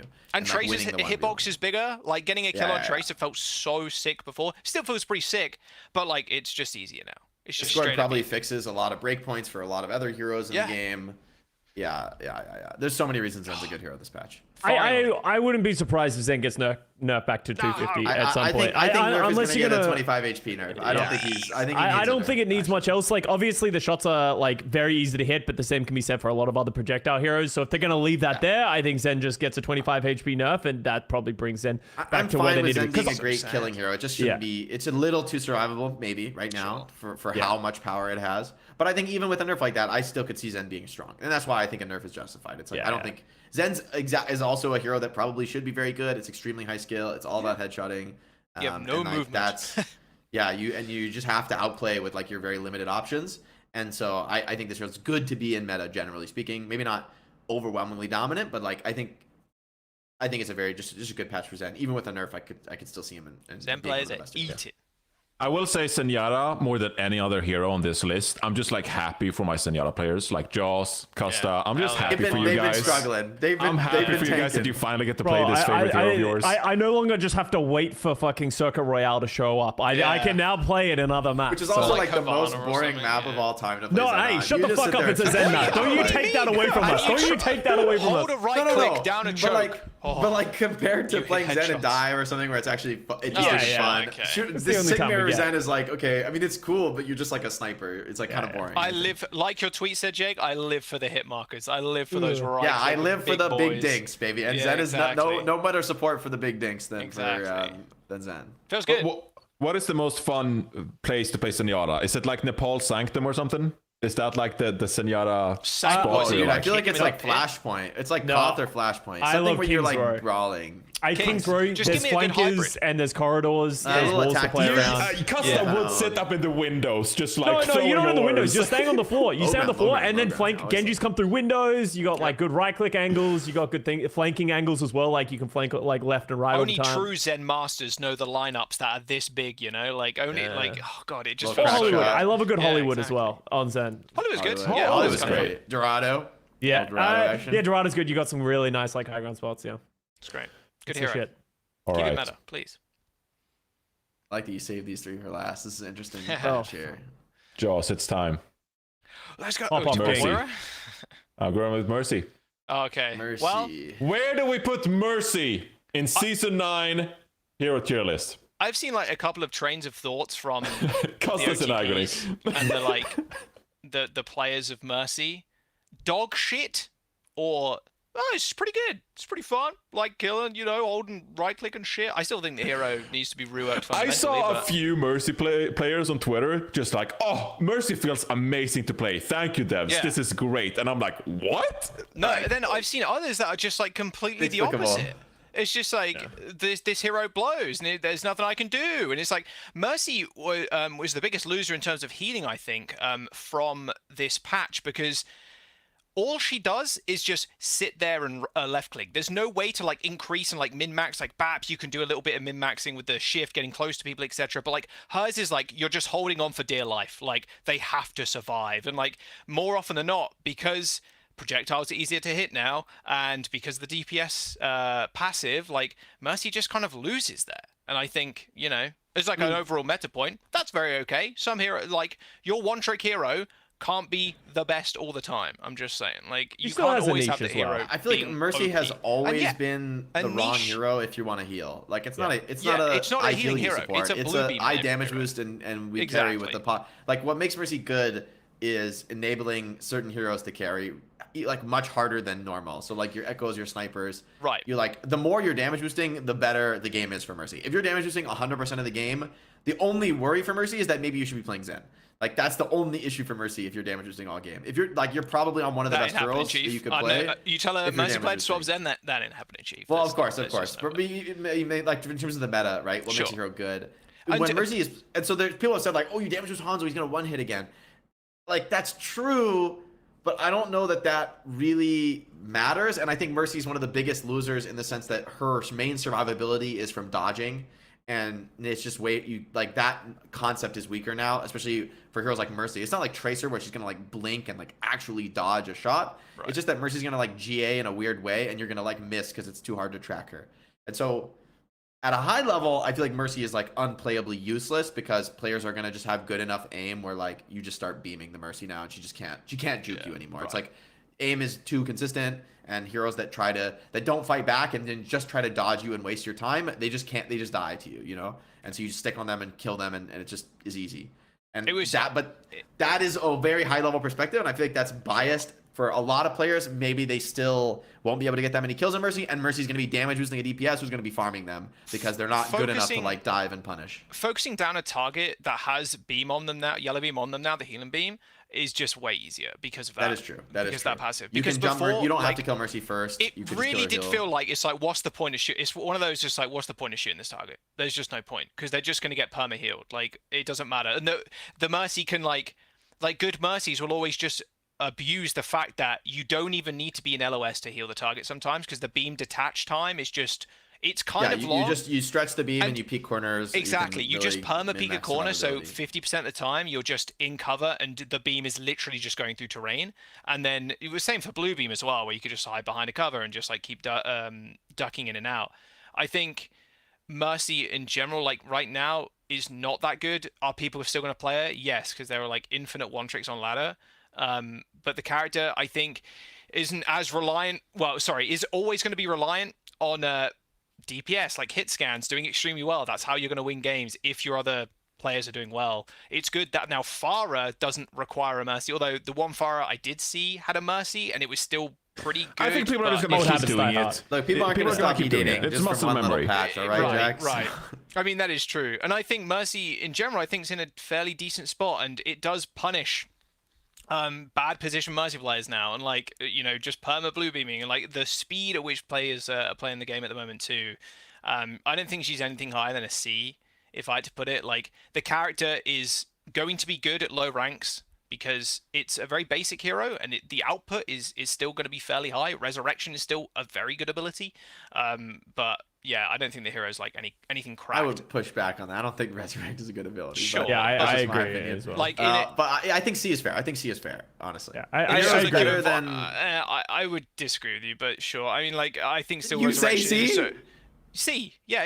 Yeah, that's what I said. He's talking about Resurrect ability. Yeah, Resurrect is. I still. Oh, is Res good? It's an ability. Yeah, sure. It's not like insane, but I still think that ability is like it. I would rather have almost any other support ability in the entire game than Res. Yeah. I think of all the buttons in the whole game on support, this might be the worst one. Mercy Res is like a band-aid solution to a problem, right? Like, it doesn't help you win like the actual game. It doesn't. No. For me, Mercy just like Zen just does everything that Mercy does, but better, and is more versatile, right? You have a better support ultimate. The Discord orb is more consistent, and it works with multiple people and allows focus targeting. I think Mercy, like, in ranked for most people is probably like A or B because of like how the game is probably played, but she gets slow gameplay. She gets rolled by like Tracers and Winstons because of the DPS passive. The person you're healing, like, I remember the first time it happened where Winston dove on like my Ashe that I was damage boosting when I was trying out Mercy, and they had the DPS passive, I think, as well, and like they died at like a very fast rate. They have like 30 DPS going on them or something like that, even through my yellow beam. So it's pretty ridiculous. It's good. Should we give Mercy kick too? Mercy can kick people? Is that the solution? Move on to Moira. Move on to Moira.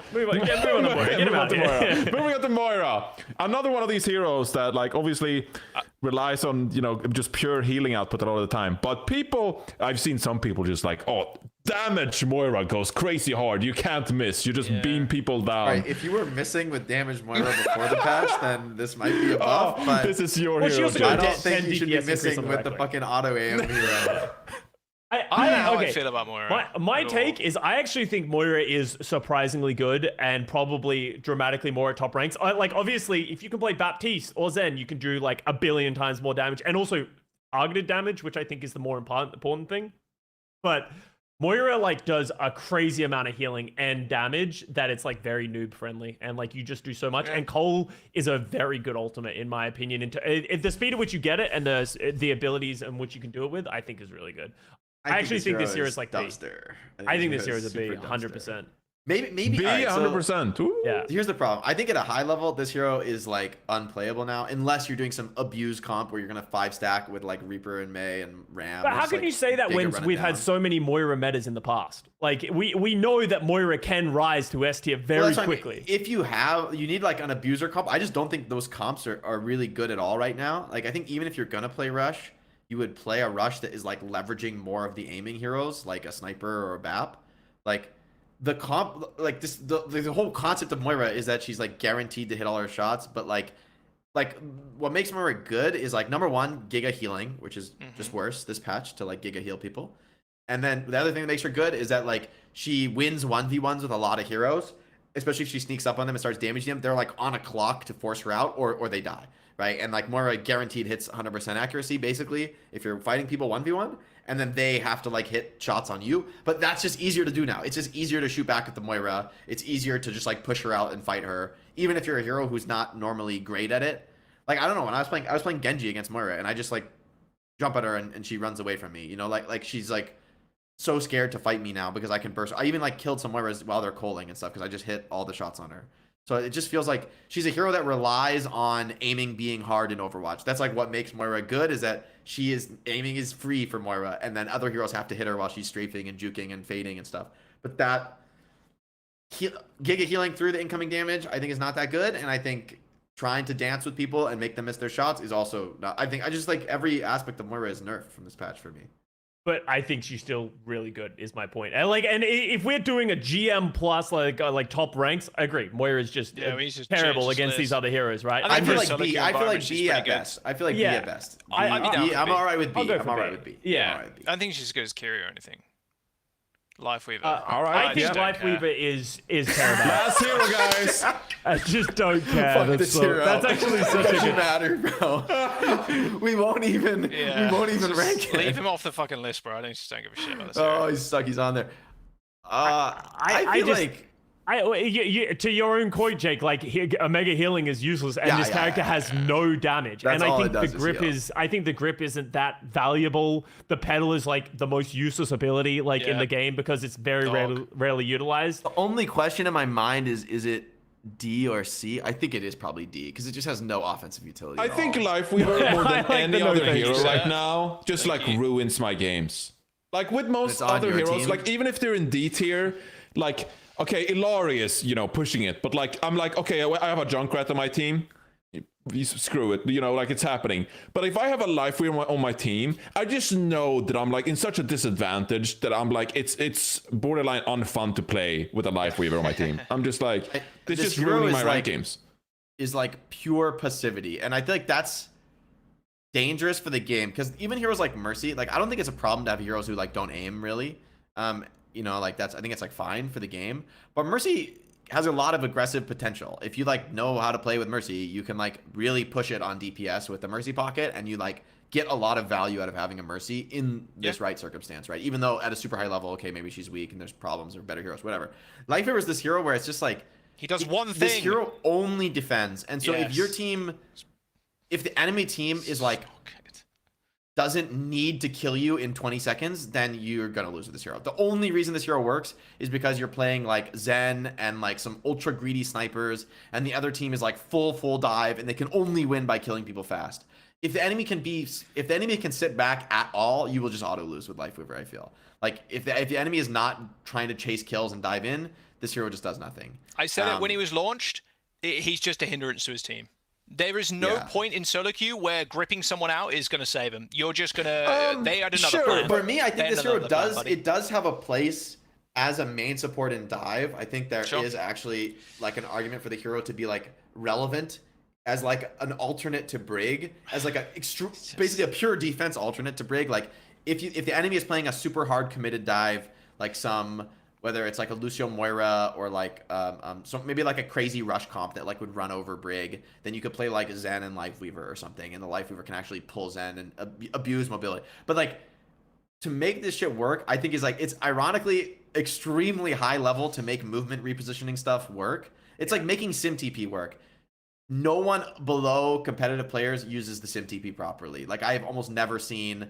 Because it's complicated. You can't TP right on the enemy because you get punished. So you have to TP to like this spot over there, and then we're going to speed boost to that spot, and then we're going to hide in this corner and wait for the cooldown, and then we're going to go to that spot. You need like this like 10-layer plan to make this shit work, and that's the same for Lifeweaver. What makes the hero good is like, oh, Zen, you stand there, and you'll be baiting the rush because they'll think they're going to catch you, but then actually I'll pull you to this position, and then we'll be in this formation to defend the car. I think this hero can work weirdly at like a high level, but it's so it's like moving your teammates around is like such an advanced thing to utilize that it's a huge problem in rank to make this hero good. And this hero doesn't have a gun. I mean, sort of it does, but like it's not a hero that you could do like 200 damage in a game on Lifeweaver, and you might be playing just fine. So the damage that's is irrelevant, dude. Yeah. Poor Alari, bro. She's down there just chilling, bro, next to fucking Lifeweaver. You see that hero? God, that makes me sad. I feel like is Alari really as bad as Lifeweaver? That's hard for me to justify. I feel like I would rather have an Alari on my team. No, personally. I don't agree with that. She I is would still rather. Okay, is it that bad? I have not seen anybody not play good. it. So her healing output sucks, and it sucks because fucking Lifeweaver's down there too. Like, And the thing is, Ilari used to damage than gap Battle Set. DPS, right? Ilari used to like 1v1 gap DPS because it's a better hero, and now it's like you can't because the DPS they're like soft countering you by being DPS, so you can't 1v1 them anymore. And so that like if you can't win a 1v1 with Ilari, maybe it is useless. I still think it's better than Lifeweaver. So sad. It's so sad. It is really sad. Lifeweaver might be the worst hero in the game. It might be like decidedly the worst hero in the game. Go back in the box. So true. No. Ilari she could get there. She could get some cool, changes. Man. She's cool. I do also think Lifeweaver, like weirdly, as much as I think it's very bad in ranked, I think there is like somehow a place for this hero, but it's not in this patch. You're but, like, trying to make excuses, bro. Just Just I say this, guys, because I know Right. last season in Overwatch League before playoffs, even though the playoffs meta. Decent. No, the playoffs meta ended up being this like rush meta, or like it ended up being a 3-part meta, right? It was like the Sojourn diving comp. Sure. It was the Sigma poking with Bastion, and it was like Rhine rush, and those three like kind of countered each other. So like the Sigma Bastion countered the dive, the Rhine countered the Sigma, and the dive generally could beat the Rhine rush, although all of them are execution dependent. But there was a meta that never got played in matches, to my knowledge, where people were playing like on a Lifeweaver full dive, and like everybody is like they have a bunch of greedy high damage heroes plus Lifeweaver, and then just like you can't kill anybody because Lifeweaver is permakiting you, and like say an Ana is like jumping into your backline and nading you and then getting pulled out. So like there are people, if you're really, or like you build a platform so the Ana gets dove and then she jumps on the platform and flies away. Like you've planned all of these, you've like planned for how to get the most out of all the skills. Then this like infinite heals for Echo and Sojourn is like actually kind of crazy, and you know, having that was the glory days for Lifeweaver. That was the past. But like, what I mean is there is a world for me where this hero can work, and whereas I think when it initially came out, I was like, this hero literally cannot work. But now I think it's just bad and doesn't fit in the meta. But there's like maybe D tier is fine. Maybe D tier is fine, especially for ranked. Fuck it, man. Maybe if you play Zen on your team with Lifeweaver, you need the Zen if you play this hero. You really need the Zen. All right, fine. There you go. We can delete that row, and then there you have it. That's the Plat Chat Season 9 hero tier list. Then you can post that wherever you like, and you spread the word. This is the best ranked hero tier list. So it's not for pro play, not for I don't even know if it's top 100, but anyway, there you go. Oh no, top 100. There you go. Yay! Plat Chat guarantee. Yeah. So yeah, we went on for quite a while here. I was going to ask follow-up questions about meta and stuff, but I think we'll do that some other time. We'll see how the meta develops. We'll see a lot more, too soon to tell. Scrims. There's too soon to tell. We got I've heard dive, rush, and I have no idea what this is. Good. If people are still playing all three major archetypes of the game, nobody knows what the meta is. And honestly, that's a good sign. You want people to be.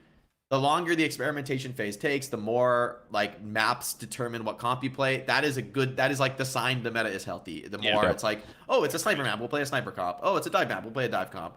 I think Diva's good here. We can defend the car. Okay, like that's what you want. Versus a meta where it's like, oh, this is the most busted thing. I'm gonna play it on 95% of the maps. Like that is for me not a healthy meta. Yeah, I'm going to do a quick wrap up of the show here because I know some of you guys want to go stream. You can go check out their individual streams. Will you be streaming, Jake? You probably, I don't know if you're streaming these days, but eat and stream. Custa, I bet he'll be streaming this afternoon too. So go check out their streams.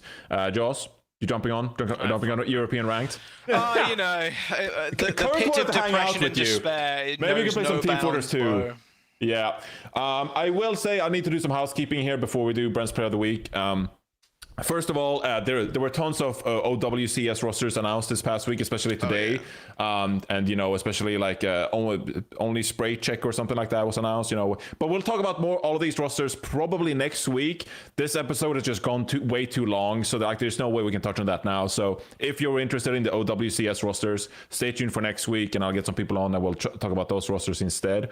Also, Some additional housekeeping. Some people have definitely noticed the past week or so that we did not end up talking about the Blizzard layoffs. And so I just wanted to address that quickly, that we had a special episode planned. I'm not going to call out, but I am going to say that we had planned 2 weeks in a row to do an episode with Matt and Zoe to come on Plat Chat. Unfortunately, due to some scheduling issues and things happened, and we didn't end up airing that episode. So we wanted to do a special episode talking about some of the Blizzard layoffs. I'm not ignoring it. I'm not, trying to sweep it under the rug. We definitely tried to make a special episode for that, to talk about that, or the seriousness of that, of course, but also maybe delight some of the, fun memories of the Overwatch League and so and so. So if you're wondering about why we didn't talk about the Blizzard layoffs, that is the reason. I had a special episode planned, but it just didn't end up working 2 weeks in a row.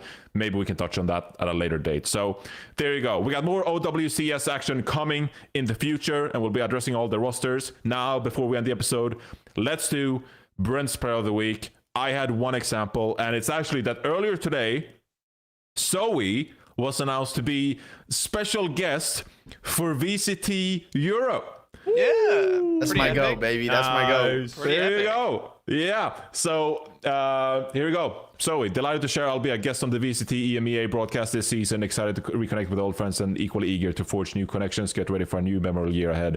No doubt about it. So if you had any questions, I mean, it's clear. We know this, but like Zoe's going to kick ass this year, regardless of what happens. She's the GOAT, so she'll be making some special appearances on VCT EMEA. We're looking forward to that, and we wish her the best of luck. And we hopefully now, when she's kicking ass in esports, that we can still make that Plat Chat episode happen. So there we go. Zoe, Brent's Player of the Week. Agreed. Yes. People did point out in the chat as well, Runaway is back.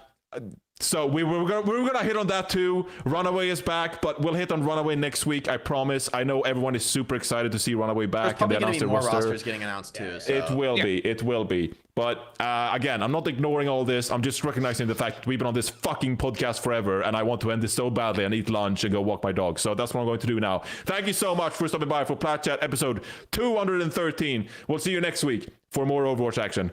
Goodbye.